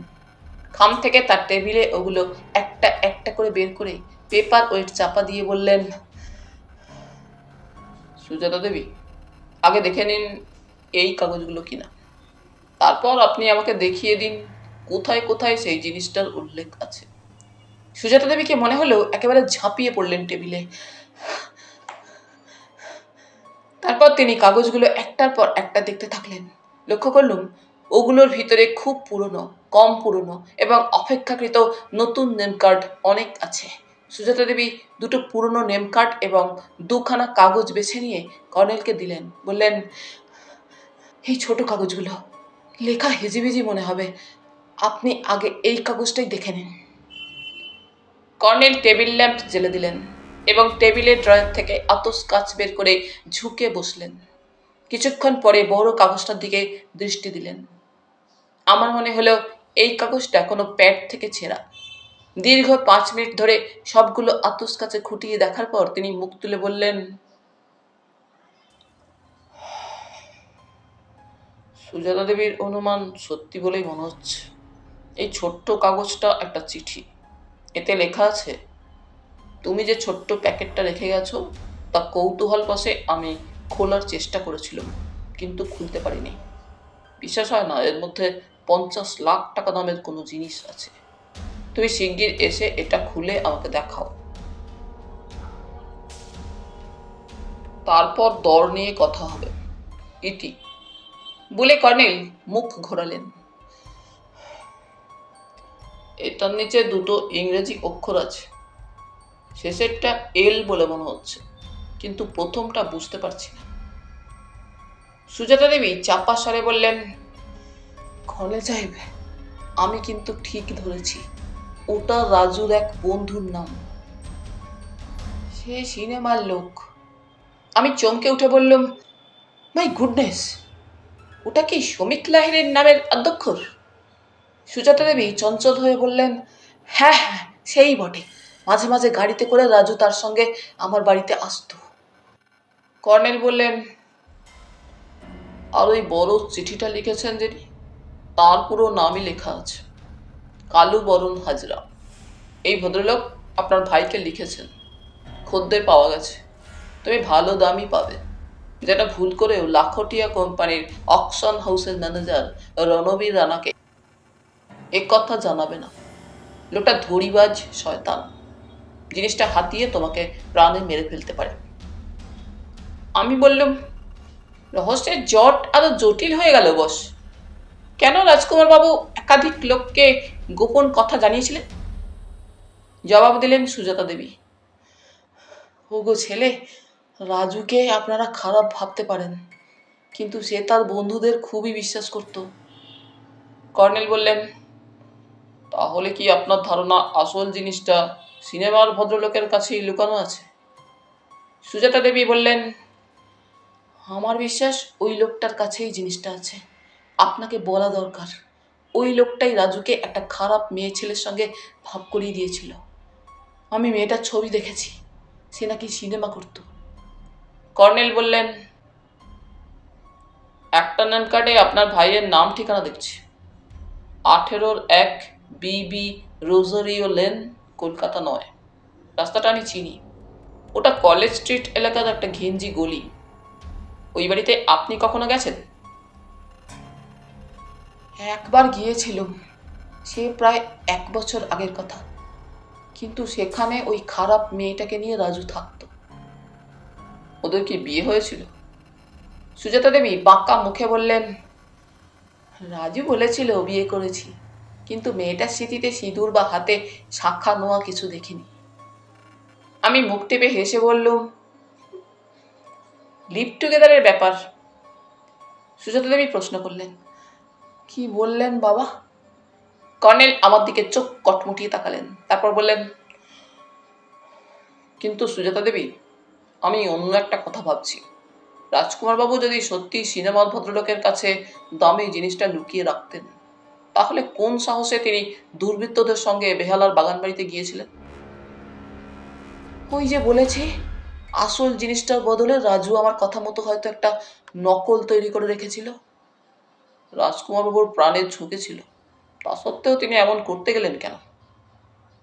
সুজাতা দেবী খুব চাপা স্বরে বললেন, রাজুর কাছে পিস্তল ছিল, আমি সে পিস্তল দেখেছি।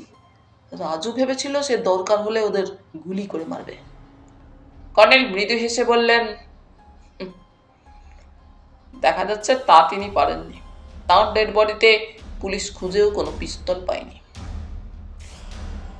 যাই হোক, আপনি আমাকে যে সূত্র ধরিয়ে দিয়েছেন তা মূল্যবান। আমি এবার সেই পথেই এগোব। সুজাতা দেবী আবার চোখ মুছলেন, তারপর উঠে দাঁড়িয়ে বললেন, তাহলে আমি চলি কর্নেল সাহেব। ভগবান আপনাকে আশীর্বাদ করবেন। যদি আপনি রাজুর খুনিদের ধরিয়ে দিতে পারেন। বলে আমাদের দুজনকে নমস্কার করে তিনি বেরিয়ে গেলেন। কর্নেল ষষ্ঠীকে ডেকে ব্রেকফাস্ট রেডি করতে বললেন। তখন প্রায় 10:30 বাজে। ব্রেকফাস্টের পর আর এক দফা কফি খেতে খেতে কর্নেলকে বললুম,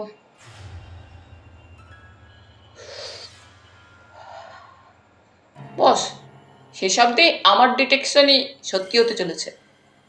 কর্নেল অন্যমনস্ক হয়ে বললেন, হুম হুম দুয়ে দুয়ে সত্যিই দেখছি 4 হতে চলেছে।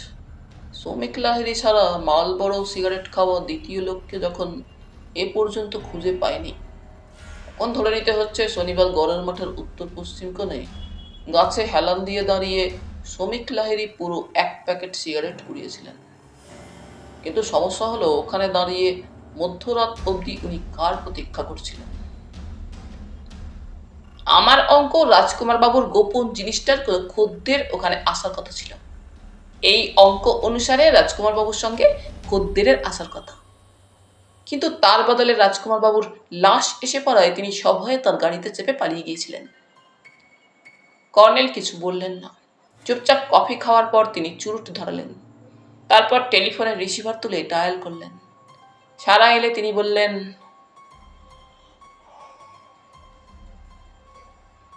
হ্যালো, কর্নেল নীলাদ্রি সরকার বলছি। তুমি ঠিকঠাক আছো তো? বাহ, তোমাদের আবাসনের সভাপতি জজ সাহেব তাহলে তোমার গার্জেন হয়ে উঠেছেন। ভালো। ভদ্রলোকের জজিয়তির স্বভাব এখনো যায়নি। আর হ্যাঁ, তুমি কি পেছনের গেটের দিকে এবং বাইরের কোথাও পুলিশ গার্ড দেখেছো? Very good. শোনো, আমি জয়ন্তকে নিয়ে তোমার ওখানে যাচ্ছি। তোমার উদ্বেগের কারণ নেই, যাওয়ার দরকার আছে বলেই যাচ্ছি। না না, তোমাকে লাঞ্চের ব্যবস্থা করতে হবে না। আমরা তোমার ওখানে বেশিক্ষণ থাকবো না। আমরা এখনই বেরোচ্ছি। অবশ্য চা বা কফির আয়োজন করতে পারো।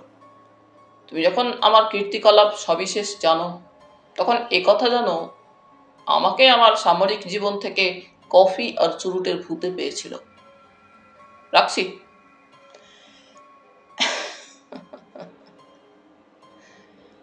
বলে কর্নেল হাসতে হাসতে রিসিভার রাখলেন। বললেন, জানেন তো, কুইক, পোশাক বদলে এসো। আর একটা কথা, এবার যখনই আমরা বাড়ি থেকে বেরোবো, তুমি তোমার ফায়ার আর্মস সঙ্গে নিতে ভুলবে না। কিছুক্ষণ পরে আমরা দুজনে নিচে এলুম। তারপর কর্নেলের গ্যারেজ থেকে আমার গাড়ি বার করে লনে নিয়ে এলুম। কর্নেল আমার বাঁদিকে বসলেন। এখন তার পিঠে কিট ব্যাগ আটা, গলা থেকে বাইনোকুলার আর ক্যামেরা ঝুলছে, মাথায় তার প্রিয় টুপি। জিজ্ঞেস করলুম, আমরা রঞ্জনার কাছে যাচ্ছি তা বুঝতে পেরেছি, কিন্তু আপনি পিঠে ওই খুদে চৌকো কালো রঙের পৃথিবীটা কেন আর এঁটেছেন? প্রজাপতি ধরা জালের স্টিকটাও দেখতে পাচ্ছি, কোথায় প্রজাপতি ধরবেন? কর্নেল মিটিমিটি হেসে বললেন, যথাসময় দেখতে পাবে, এখন ড্রাইভিং এ মন দাও। তোমার হাতে এ বৃদ্ধের প্রাণ। আজ কর্নেলকে পথ নির্দেশ দিতে হলো না। আমি চৌরঙ্গি হয়ে সোজা এগিয়ে রেল ব্রিজ পেরোনোর পর ডাইনে ঘুরে নিউ আলিপুরের দিকে চললুম। একটু আধটু জ্যাম ছিল। আধ ঘন্টা পরে চেতনা হাউজিং কমপ্লেক্সের গেট দিয়ে কর্নেলের নির্দেশে আস্তে হর্ন বাজালুম। তারপর সবিস্ময়ে দেখলুম রঞ্জনা গেটের ভিতর দাঁড়িয়ে আমাদের জন্য প্রতীক্ষা করছে। দারোয়ান তার কথায় গেট খুলে দিল। গাড়ি ভিতরে ঢুকলে রঞ্জনা বলল, আমাকে ফেলে যাবেন না জয়ন্তবাবু, পথ হারিয়ে ফেলবেন। বলেই সে ব্যাক সিটে উঠে বসল। এই হাউসিং কমপ্লেক্সের নকশা যিনি করেছিলেন তিনি সম্ভবত খেয়ালি মানুষ। গতরাত্রে ব্যাক গেট দিয়ে আমরা ঢুকেছিলাম, বেশি হাঁটতে হয়নি। এখন দেখলুম অনেকগুলো ব্লক ঘুরে বি ব্লকে পৌঁছতে হলো। সত্যি কেউ দেখিয়ে না দিলে এই জটিল আবাসনের কোন ব্লক কোথায় চেনা কঠিন। বি ব্লকের কাছে তলায় গ্যারেজে রঞ্জনার সাদা মারুতি দেখতে পেলুম। রঞ্জনা আবার ফিয়াট গাড়িটাকে তার পাশে রাখতে বলল। ওই ঝকঝকে আধুনিকার পাশে আমার পুরনো ফিয়াট যেন এক গ্রাম্য মানুষ। তিনতলায় রঞ্জনার ফ্ল্যাটে ঢুকে দেখলুম গত রাতে আলোয় যেমনটা মনে হয়েছিল, এখন মনে হচ্ছে ফ্ল্যাটটা সাজানোর পিছনে রঞ্জনার সৌন্দর্য বোধের কোনো তুলনাই হয় না। রঞ্জনা আমাদের সোফায় বসতে বলে ভেতরে গেল। আমি বললুম, কর্নেল, কাল রাত্রে হাজরাবাবুকে এই ঘরে পাকড়াও করতে আসবাবপত্র এলোমেলো হয়ে গিয়েছিল। এখন দেখছি সোফা সেটটা অন্যভাবে সাজিয়ে রাখা হয়েছে। রঞ্জনা কফি আর স্ন্যাক্সের ট্রে নিয়ে ফিরে এলো। সে কর্নেলের মুখোমুখি বসে বলল, আপনার ষষ্ঠীচরণের মতো কফি হবে না। কর্নেল কফিতে চুমুক দিয়ে মুখে বিস্ময়ের ভঙ্গি এনে বললেন, ও মাই ডার্লিং, তুমি কফিতে ষষ্ঠীকে ছাড়িয়ে গেছো। কিছুক্ষণ চুপচাপ কফি খাওয়ার পর কর্নেল চুরুট ধরিয়ে বললেন,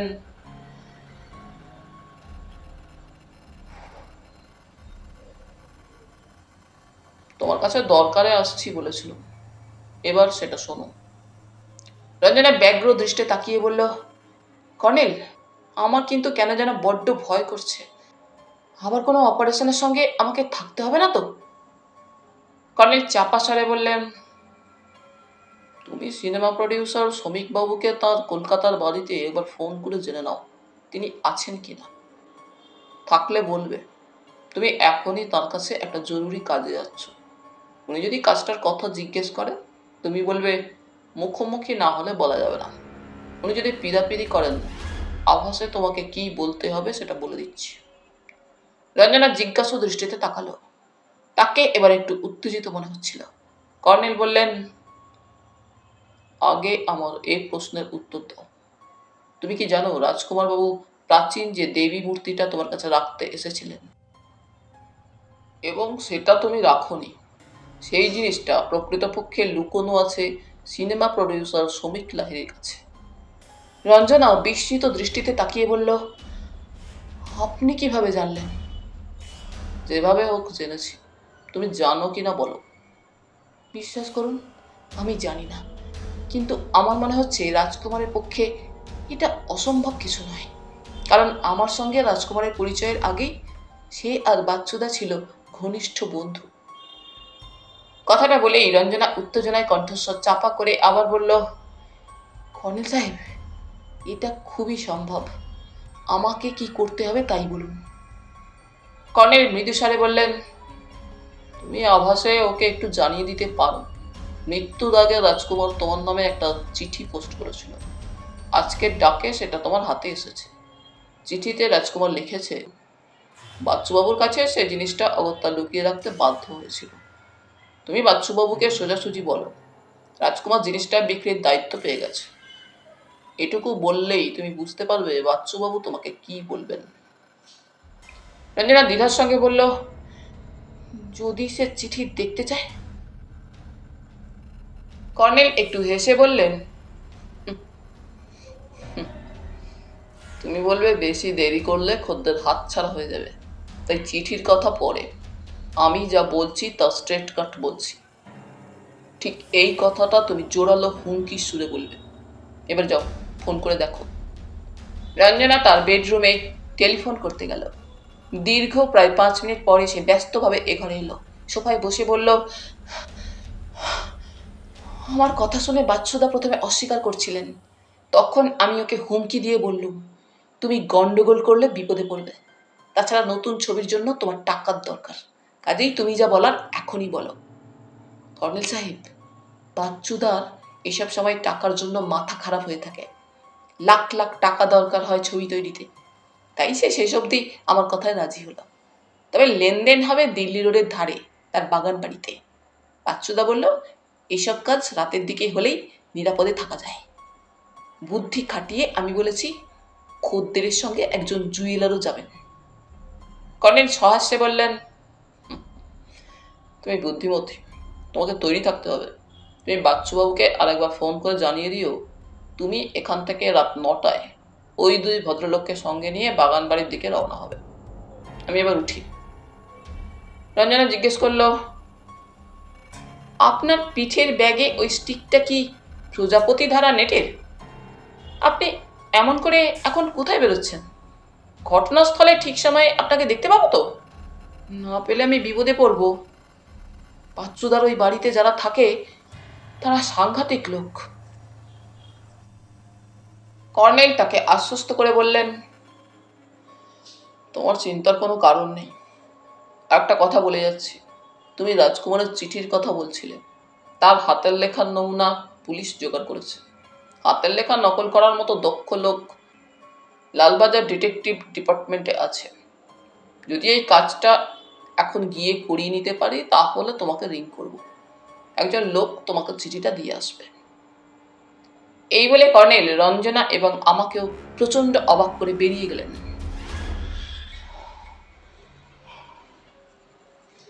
চেতনা হাউজিং কমপ্লেক্স থেকে বেরিয়ে যাবার পর বললুম, আপনার এই ফাঁদে বাচ্চুবাবু পা দেবেন তো? তাছাড়া আমি ভাবছি খদ্দের এবং জহুরি আপনি এত শিগগির কোথায় পাবেন? কর্নেল নিভে যাওয়া চুরুট লাইটারে ধরিয়ে বললেন,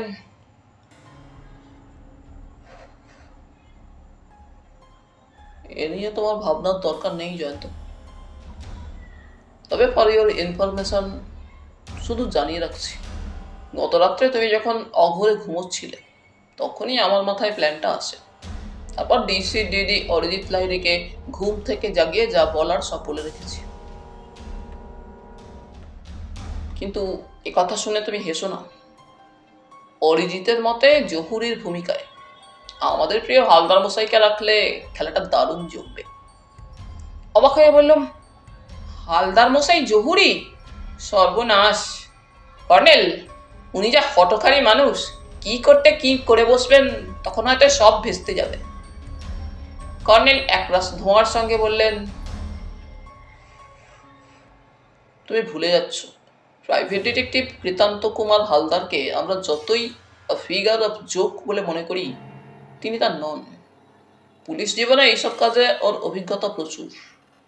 যাই হোক, এখন আমরা লালবাজার ডিটেকটিভ ডিপার্টমেন্টে যাব, কারণ চিঠিটা হয়তো রঞ্জনার জন্য জরুরি হয়ে উঠতে পারে।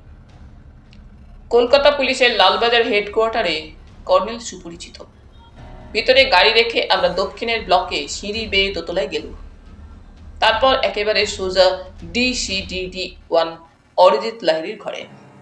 মিস্টার লাহিড়ি কর্নেলকে দেখে উঠে দাঁড়িয়ে সহাস্যে বললেন, আসুন বস, আপনার জন্য অপেক্ষা করছিলুম। কিন্তু আপনি কি লালবাজারে প্রজাপতি ধরতে এসেছেন?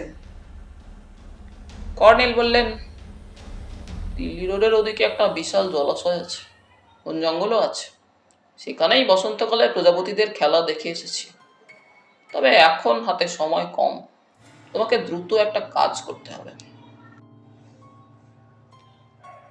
বলুন বস। কর্নেল পকেট থেকে শ্রমিক লাহিড়ির লেখা ছোট্ট দোমড়ানো চিঠিটা তাকে দিয়ে সংক্ষেপে নেপথ্য কাহিনী বর্ণনা করলেন। তারপর বললেন,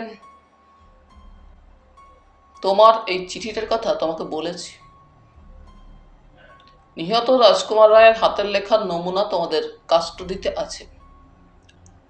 অবিকল সেই রকম হস্তাক্ষরে তোমাদের এক্সপার্ট ভদ্রলোককে দিয়ে কি লেখাতে হবে আমি লিখে দিচ্ছি। একটা প্যাড দাও। মিস্টার লাহিড়ী কর্নেলকে প্যাড দিলেন এবং কর্নেল দ্রুত যেসব লিখলেন তার মর্ম আমি রঞ্জনার বাড়িতেই শুনে এসেছি। কর্নেল কাগজটা মিস্টার লাহিড়ীকে দিলেন। তারপর তিনি রিসিভার তুলে নরেশবাবুকে ফোন করলেন। আমি জানি এই দপ্তরের ওসি এবং অন্যান্য অফিসাররা থাকেন ওয়েস্ট ব্লকের 4 তলায়। কিছুক্ষণ পরে নরেশবাবু হন্তদন্ত এসে কর্নেলকে দেখে বলে উঠলেন, মাই গড, আমি স্বপ্ন দেখছি না তো? কর্নেল বললেন, নরেশবাবু, মিস্টার লাহিড়ী আপনাকে নিশ্চয়ই আমাদের প্ল্যানের কথা বলেছেন। তার একটা ত্রুটি শোধরাতে আমাকে আসতে হয়েছে। অবশ্য অরিজিৎকে আজ ভোরে জানিয়েই এসেছি। এরপর মিস্টার লাহিড়ী নরেশবাবুকে ডেকে কর্নেলের লেখা চিঠিটা দিয়ে চাপ্পা স্বরে কিছু নির্দেশ দিলেন। আমার কানে এলো শুধু একটা শব্দ, মোহনবাবু। বুঝলুম উনি সেই নকল নবিস এক্সপার্ট। কর্নেল বললেন, কফি খাবো না অরিজিৎ। একটু আগে শ্রীমতী রঞ্জনা রায়ের ফ্ল্যাটে অনবদ্য কফি পান করে এসেছি। আমার মতে বরং তুমি নিজেই রঞ্জনাকে ফোন করে জানিয়ে দিও তোমার লোক তাকে চিঠিটা দিতে যাচ্ছে। হ্যাঁ, জুয়েলার বা খদ্দের আশা করি পেয়ে গেছো। মিস্টার লাহিড়ী একটু হেসে বললেন, যাকে ঠিক করেছি তিনি নিজেই একজন বিখ্যাত জুয়েলার কোম্পানির মালিক।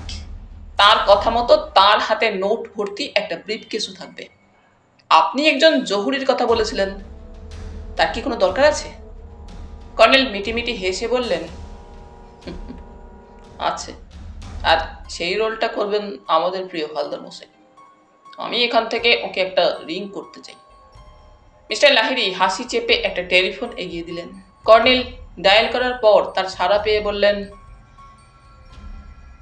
হ্যালো, হালদার মশাই কি এখনো ঘুমোচ্ছিলেন? শুনুন, যা বলছি তা শুনে চমকে উঠবেন না, কিংবা ভরকে যাবেন না যেন। আপনি 4টের মধ্যে লালবাজারে সোজা অরিজিতের ঘরে আসবেন। অরিজিৎ আপনাকে নিয়ে যোগ করবে না।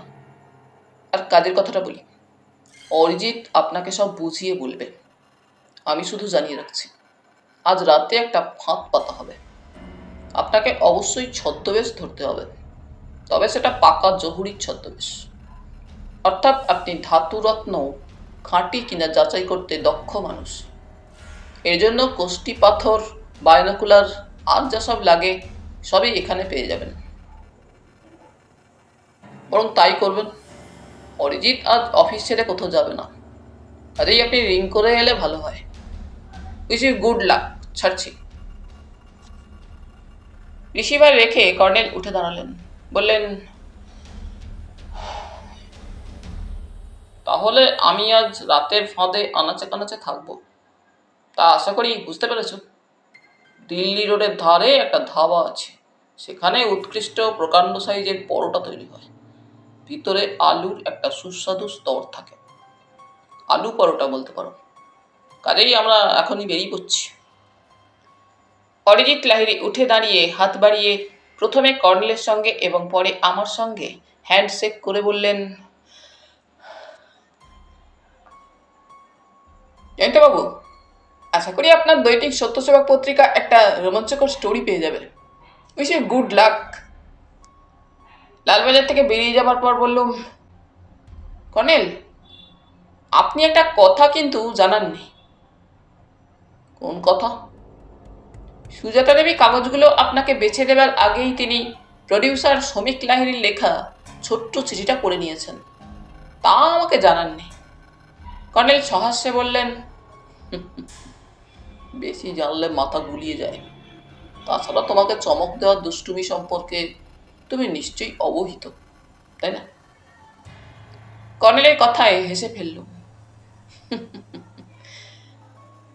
তবে যাই বলুন, আপনাদের ফাঁদে পাখি পড়বে কিনা আমার এখনো সন্দেহ আছে। আফটার অল শ্রমিক লাহিড়ী একজন ধুরন্ধর লোক।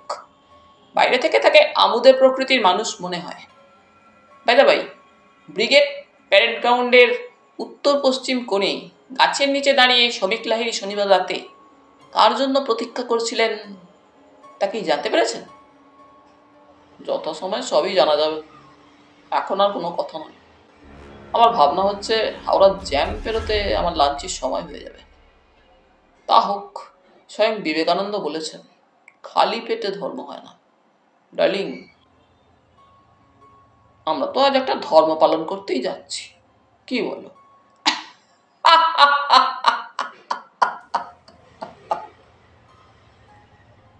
কথাটা বলেই কর্নেল তার বিখ্যাত অট্টহাসি হাসলেন।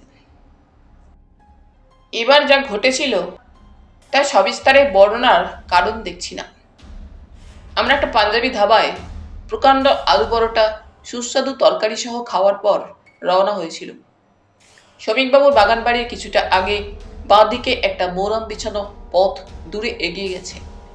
সেই রাস্তায় মিনিট 10 যাওয়ার পর ডান দিকে একটা আম বাগান ছিল। কর্নেলের নির্দেশে আম বাগানের ভিতরে গাড়িটা প্রায় লুকিয়ে রাখার মতো ঝোপঝাড়ের আড়ালে লক করে রেখে কর্নেলের সঙ্গী হয়েছিলাম। তখন প্রায় 2:30 বাজে। আমবাগানের পর কুলকাসের জঙ্গল, কোথাও একটা করে নিঃসঙ্গ গাছ, তারপর চোখে পড়েছিল বিস্তীর্ণ একটা জলাশয়। আমাকে গাছতলায় দাঁড় করিয়ে রেখে কর্নেল বাইনোকুলারে জলাশয় দেখার পর বলেছিলেন, এখান থেকে শ্রমিকবাবুর বাগান বাড়ি স্পষ্ট দেখা যাচ্ছে। পাঁচিলের আড়ালে বাড়ির কর্মচারীরা সম্ভবত ভাত ঘুম দিচ্ছে অথবা তাস খেলছে। বলেই তিনি একটা ঝোপের ওপর প্রকাণ্ড প্রজাপতি দেখে কিটব্যাগ থেকে জালের হাতলটা টেনে বের করে পা টিপে টিপে এগিয়ে গিয়েছিলেন। কিন্তু প্রজাপতিটা মানুষের চেয়ে ধূর্ত। প্রজাপতিটা পুরুষ। ওটার গোত্রের নাম ক্যালিসিয়া স্যাপিরা। এগুলিকে বাংলায় পেঁচা প্রজাপতি বলা হয়, কারণ ওটা 2 ডানায় 2টো গোলাকার চোখের মতো চিহ্ন আছে। জয়ন্ত, এই প্রজাতির প্রজাপতির আসল ডেরা দক্ষিণ আমেরিকার ব্রাজিলে। কিন্তু আশ্চর্য ব্যাপার, এরা এক টানা প্রায় 20 মাইল উঠতে পারে, তারপর জাহাজের মাছ তুলে নিরাপদ জায়গা বেছে নিয়ে দেশ দেশান্তরে পাড়ি জমায়। সঙ্গে কিন্তু তার সঙ্গিনীও থাকে। আমার হিসেবে এখানে পৌঁছতে এদের 3 প্রজন্ম কেটে গেছে। জয়ন্ত, মানুষের রহস্যের চেয়ে প্রকৃতির রহস্য বিস্ময়কর এবং কম জটিল নয়। বুঝতে পেরেছিলাম কর্নেল আমাকে ছাত্র ধরে নিয়ে এবার লম্বা চওড়া বক্তৃতা শুরু করেছেন। এইসব সময় মনেও হয় না এই বৃদ্ধ অবসরপ্রাপ্ত সামরিক অফিসার খুন খারাপি চুরি ডাকাতির রহস্যের গন্ধ পেলেই সেদিকে ছুটে যান। অন্তত আজ সন্ধ্যা অবধি তিনি প্রকৃতি বিজ্ঞানীর ভূমিকা চালিয়ে যাবেন। সূর্যাস্তের পর আমরা গাড়ির কাছে ফিরে এসেছিলাম। অবাক হয়ে লক্ষ্য করেছিলাম তার কিট ব্যাগের ভিতরে কফির ফ্লাস্ক আছে। আমি জানি তার এই ফ্লাস্কটা 18 ঘন্টার বেশি সময় পানীয়ের উষ্ণতা ধরে রাখতে পারে। অতএব আমরা মোটামুটি উষ্ণ কফি খেয়ে চাঙ্গা হয়েছিল। তারপর কর্নেল চুরুট ধরিয়ে বলেছিলেন, আমার প্ল্যান মতো রঞ্জনাতার গাড়িতে খদ্দের এবং জহুরিকে নিয়ে 7টা থেকে 7:30টার মধ্যেই বাগানবাড়িতে পৌঁছবে। এখানে মশার উপদ্রব রয়েছে। চলো আমরা এখান থেকে বেরিয়ে দিল্লি রোডে যাই। বাগানবাড়ি ফেরানোর সময় গাড়ির জানালার কাচ তুলে দেবে। সাবধান জয়ন্ত। এখন দিল্লি রোডে রাতে ট্রাক চলাচল শুরু হওয়ার কথা। আমরা বাগানবাড়ি পেরিয়ে একটা বট গাছের তলায় অপেক্ষা করব। ওখানে একটা মন্দিরের ধ্বংসাবশেষ আছে। পুলিশের গাড়ি এসে গেলে তারা এদিকে ওদিকে একটু দূরে ছড়িয়ে ছিটিয়ে থাকবে। এই অভিযানে স্বয়ং DC-DD-1 অরিজিৎ লাহিড়ী লিডার। সে আমাদের দিকে টর্চ জেলে 3 বার আলোর সংকেত দেবে। এসো, এই লাইম কংক্রিটের স্তূপটার ওপর বসা যাক। ততক্ষণে আধার ঘনিয়ে এসেছে। আমাদের পাশ দিয়ে উজ্জ্বল আলো ফেলে ট্রাক এবং অন্যান্য যানবাহন চলে যাচ্ছিল, কিন্তু আমরা ছিলাম আলোর আড়ালে। আবার সেই বিরক্তির সময়, যখন প্রতিটি সেকেন্ডকে সুদীর্ঘ মনে হয়। কতক্ষণ পরে কর্নেল আমার কাঁধে হাত রেখে বলেছিলেন, পুলিশ এসে গেছে। তার মানে নিশ্চয়ই রঞ্জনার গাড়ি ফলো করেই তারা এসেছে। চলো জয়ন্ত, আমরা গাড়িতে চেপে বাগান বাড়ির গেটে যাই। আমার হাতে ধরা থাকবে প্রজাপতি ধরার নেট, এবং আমার প্রথম ভূমিকা হবে প্রকৃতি বিজ্ঞানীর। উঠে পড়ো, কুইক। গাড়ি স্টার্ট দিয়ে যখন যানবাহনকে পাশ কাটিয়ে এগিয়ে চলেছি, তখন যুগপৎ উত্তেজনা এবং আশঙ্কায় আমার মন বিভ্রান্ত। সত্যি কি রাজকুমার রায়ের সংগৃহীত অতি মূল্যবান প্রাচীন দেবী মূর্তি দেখতে পাবো? কর্নেল গলার ভিতরে বললেন, আমার একটাই দুঃখ জয়ন্ত, শ্রমিক লাহিড়ীর এই বাগান বাড়িতে কিংবা বড় হোটেলে তার প্রথম ছবির দেওয়া পার্টিতে উপস্থিত থেকেছি, কিন্তু আমার দুর্ভাগ্য, এ যাবৎকাল আমার অনেক স্নেহভাজন বন্ধু শত্রু হয়ে গেছে। কিন্তু আসল কথা হলো, সামরিক জীবন থেকে আমি সব রকম চ্যালেঞ্জের মুখোমুখি দাঁড়াতে চেয়েছি। কি আর করা যাবে?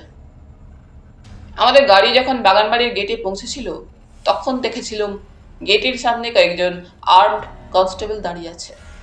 কয়েকজন অফিসার আমাকে চিনতে পেরে নমস্কার করে বলেছিল, আসুন কর্নেল সাহেব, আপনি নিশ্চয়ই জয়ন্তবাবু। আমাদের লাহিড়ী সাহেব এখন 2 নম্বর লাহিড়ী সাহেবের মুখোমুখি বসে আছেন।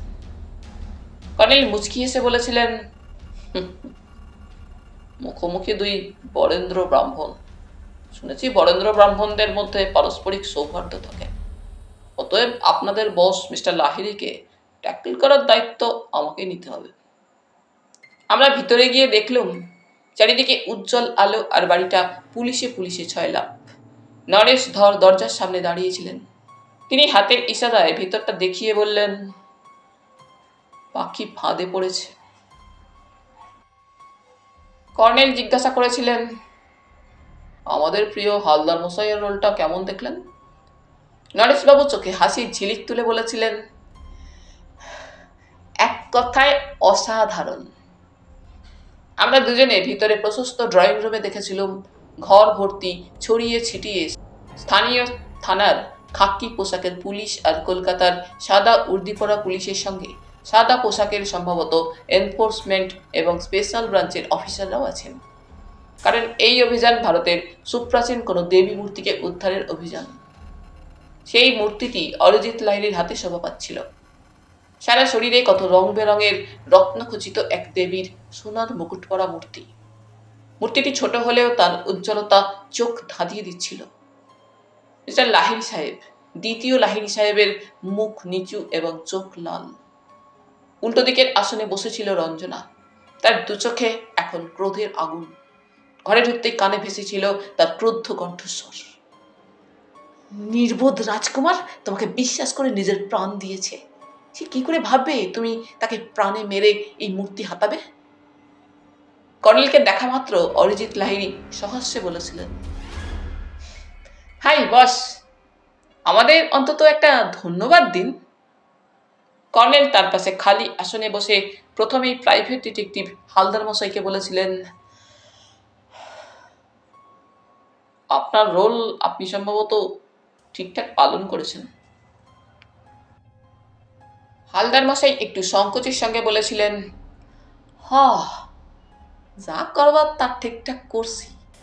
আমাকে লাহিড়ী সাহেবের জিগাইয়া জানতে পারেন। অরিজিৎ লাহিড়ী বলেছিলেন, আমাদের হালদার মশাইয়ের সত্যি করে তুলনা হয় না। তার পাশে একজন প্রবীণ মানুষ স্যুট টাই পরে হাতে একটি ব্রিফকেস নিয়ে বসেছিলেন। তিনি কর্নেলকে নমস্কার করে বলেছিলেন, কর্নেল সাহেব কি আমাকে চিনতে পারছেন? কর্নেল মুচকি হেসে বলেছিলেন, হ্যাঁ মিস্টার চ্যাটার্জি, এনফোর্সমেন্ট ডিপার্টমেন্টের সুখ্যাত রতিন চ্যাটার্জিকে এই নিয়ে 2বার দেখলাম। সে রাতে কলকাতা ফিরতে প্রায় 12টা বেজে গিয়েছিল। কর্নেল ও আমি আগে এবং পিছনে সাদা মারুতিতে রঞ্জনা ও হালদার মশাই। আমরা রঞ্জনাকে তার ফ্ল্যাটে পৌঁছে দিতে গেলাম। অত রাতে কর্নেলের ইচ্ছায় ক্লান্ত রঞ্জনাকে কফি করতে হলো। কফি খেতে খেতে রঞ্জনা ঘটনাটা শোনালো। সেই মিস্টার রতিন চ্যাটার্জি এবং হালদার মশাইকে সঙ্গে নিয়ে শ্রমিকবাবুর কথা মতো রাত 8:30টায় বাগান বাড়িতে পৌঁছায়। তার আগেই শ্রমিকবাবু এসে অপেক্ষা করছিলেন। চা খাওয়ার পর শ্রমিকবাবু খদ্দেরের সঙ্গে প্রথমেই দর কষাকষি শুরু করেন। খদ্দের ব্রিফকেস একটুখানি খুলে তাকে নোটের বান্ডিল দেখিয়ে দেন। তারপর শ্রমিকবাবু ওপরে গিয়ে লুকানো জিনিসটা বের করে নিয়ে আসেন। রঞ্জনা ওই ছোট্ট বাক্সটি দেখেছিল। সে বলে, বাচ্চুদা, এটা খুলতে পারবে? রঞ্জনা অবাক হয়ে দেখে বাক্সটার একপাশে চাপ দিতেই সেটা খুলে যায়। তারপর আবার দরাদরি শুরু হয়। জহুরি রূপী হালদার মশাই দিব্যি পাক্কা জহুরির মতো কোষ্টির পাথর সহ কয়েক রকমের পাথর আর আতস কাচ বের করে রত্নগুলো খুঁটিয়ে দেখার ভান করেন। তারপর তার সায় পেয়ে খদ্দের ভদ্রলোক আর এক দফা দরাদরি শুরু করেন। আসলে প্ল্যান মতো এটা ছিল সময় কাটানোর কৌশল। যতক্ষণ না পুলিশে সাড়া পাওয়া যায়। ঠিক আধ ঘন্টা পরেই বদ্ধ করে দরজায় কড়া নেড়ে নরহরি তার কর্তামশাইকে ডাকে। পুলিশই নরহরিকে এভাবে ডাকতে বলেছিল। দেবী মূর্তিকে কাঠের বাক্সে ভরে হাতে করে নিয়েই শ্রমিকবাবু দরজা খুলেন। অমনি কলকাতা পুলিশের DCDD-1 মিস্টার লাহিড়ী শ্রমিকবাবুর হাত থেকে ছোট বাক্সটি কেড়ে নেন। একজন অফিসার শ্রমিকবাবুর গলায় নল ঠেকিয়ে বসতে বলেন। তারপর শুরু হয়ে যায় চারিদিক থেকে পুলিশের জেরা। জেরায় জেরবার শ্রমিকবাবু ভেঙে পড়ে বলেন, আমার বন্ধু রাজকুমার রায় এটা বেঁচে ফেলতে চেয়েছিল। এখন সে বেঁচে নেই, তাই আমি এটা বেঁচে ফেলতে চেয়েছি। অরিজিৎ লাহিড়ী তাকে জিজ্ঞেস করেন, গড়ের মাঠের গাছতলায় দাঁড়িয়ে আপনি কার জন্য অপেক্ষা করছিলেন? অনেকবার প্রশ্নের পর শ্রমিকবাবু বলেছিলেন, লাখটিয়া কোম্পানির অকশন হাউসের ম্যানেজার জিনিসটা কিনতে চেয়েছিলেন। এই কাজের উপযুক্ত জায়গা ওই ভদ্রলোকই ঠিক করে দিয়েছিলেন। অধীর প্রতীক্ষার পর ম্যানেজার এবং তার সহকারী কালুবরণবাবুর গাড়ি এসে কাছেই থামে। ওরা দুজনে গাড়ির ডিকি থেকে কাপড়ে জড়ানো কি একটা জিনিস তুলে নিয়ে গিয়ে ফেলে দেন। তারপর ল্যাম্প পোস্টের আবছা আলোতে শ্রমিকবাবু দেখতে পান ওটা একটা ডেড বডি। সেটা ফেলে দিয়ে দুজনে শ্রমিকবাবুর দিকে এগিয়ে আসতে তিনি ভয় পেয়ে এক লাফে নিজের গাড়িতে ওঠেন, তারপর পালিয়ে যান।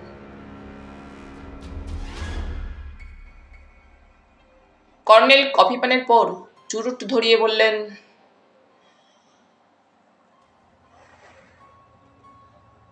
ওদের একজন ধরা পড়েছে, দ্বিতীয়জন শিগগির ধরা পড়বে। আমার ধারণা রঞ্জনা তার কালুদাকে চিনতে পারেনি। রঞ্জনা শুধু দেখেছিল দুজন লোক প্রায় জোর করে রাজকুমারকে নিয়ে গিয়ে গাড়িতে চাপালো। হ্যাঁ, রাজকুমারের মাথায় গুলি করেছিল কালুবরণ, কারণ তার কাছ থেকে পুলিশ যে রিভলভার উদ্ধার করেছে সেটা .38 ক্যালিবারের, এবং মর্গের রিপোর্টে, তাছাড়া ব্যালিস্টিক মিসাইল এক্সপার্টদের রিপোর্টেও বলা হয়েছে রাজকুমারের মাথার ভিতর যে বুলেট খোলটা আটকে ছিল সেটা .38 ক্যালিবারের রিভলভার থেকে ছোড়া। প্রাইভেট ডিটেকটিভ হালদার মশাই ঘনে ঘনে নস্যি নিচ্ছিলেন, আর অ্যাক্টিভ নস্যি নিয়ে তিনি জিজ্ঞেস করলেন,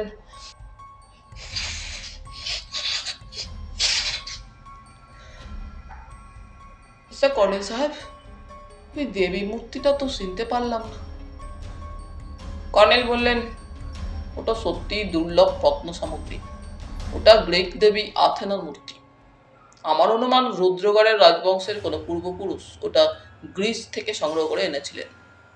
তার বংশধর অভাবের তাড়নায় মূর্তিটা রাজকুমার বাবুকে বিক্রি করেছিলেন। রাজকুমার বাবুর পেশাই ছিল রাজা জমিদার বংশীয়দের বাড়ি গিয়ে দুর্লভ অ্যান্টিক সংগ্রহ। যাই হোক, রঞ্জনা, তুমি এবার শুয়ে পড়ো, আমরা বিদায় হই। রঞ্জনা একটু হেসে বলল, দুর্বৃত্ত হলেও বাচ্চুদাটা বেশ অতিথিবৎসল লোক।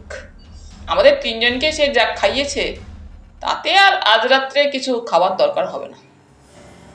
কর্নেল উঠে দাঁড়িয়ে বললেন, চলি রঞ্জনা, তোমার নিরাপত্তার ব্যবস্থা পুলিশ বহাল রাখবে, অন্তত যতদিন না কোর্টে শ্রমিক লাহিড়ী, কালুবরণ আর অকশন হাউসের ম্যানেজার রণবীর রানার বিরুদ্ধে মামলার ফয়সালা হয়। Good night. তাহলে বন্ধুরা, আজ এই পর্যন্তই। গল্প পাঠ তোমাদের ভালো লেগে থাকলে তোমাদের কাছে আবারও অনুরোধ থাকলো, লাইক, শেয়ার এবং সাবস্ক্রাইব করে তোমাদের মূল্যবান মতামত পাঠানোর জন্য। ধন্যবাদ।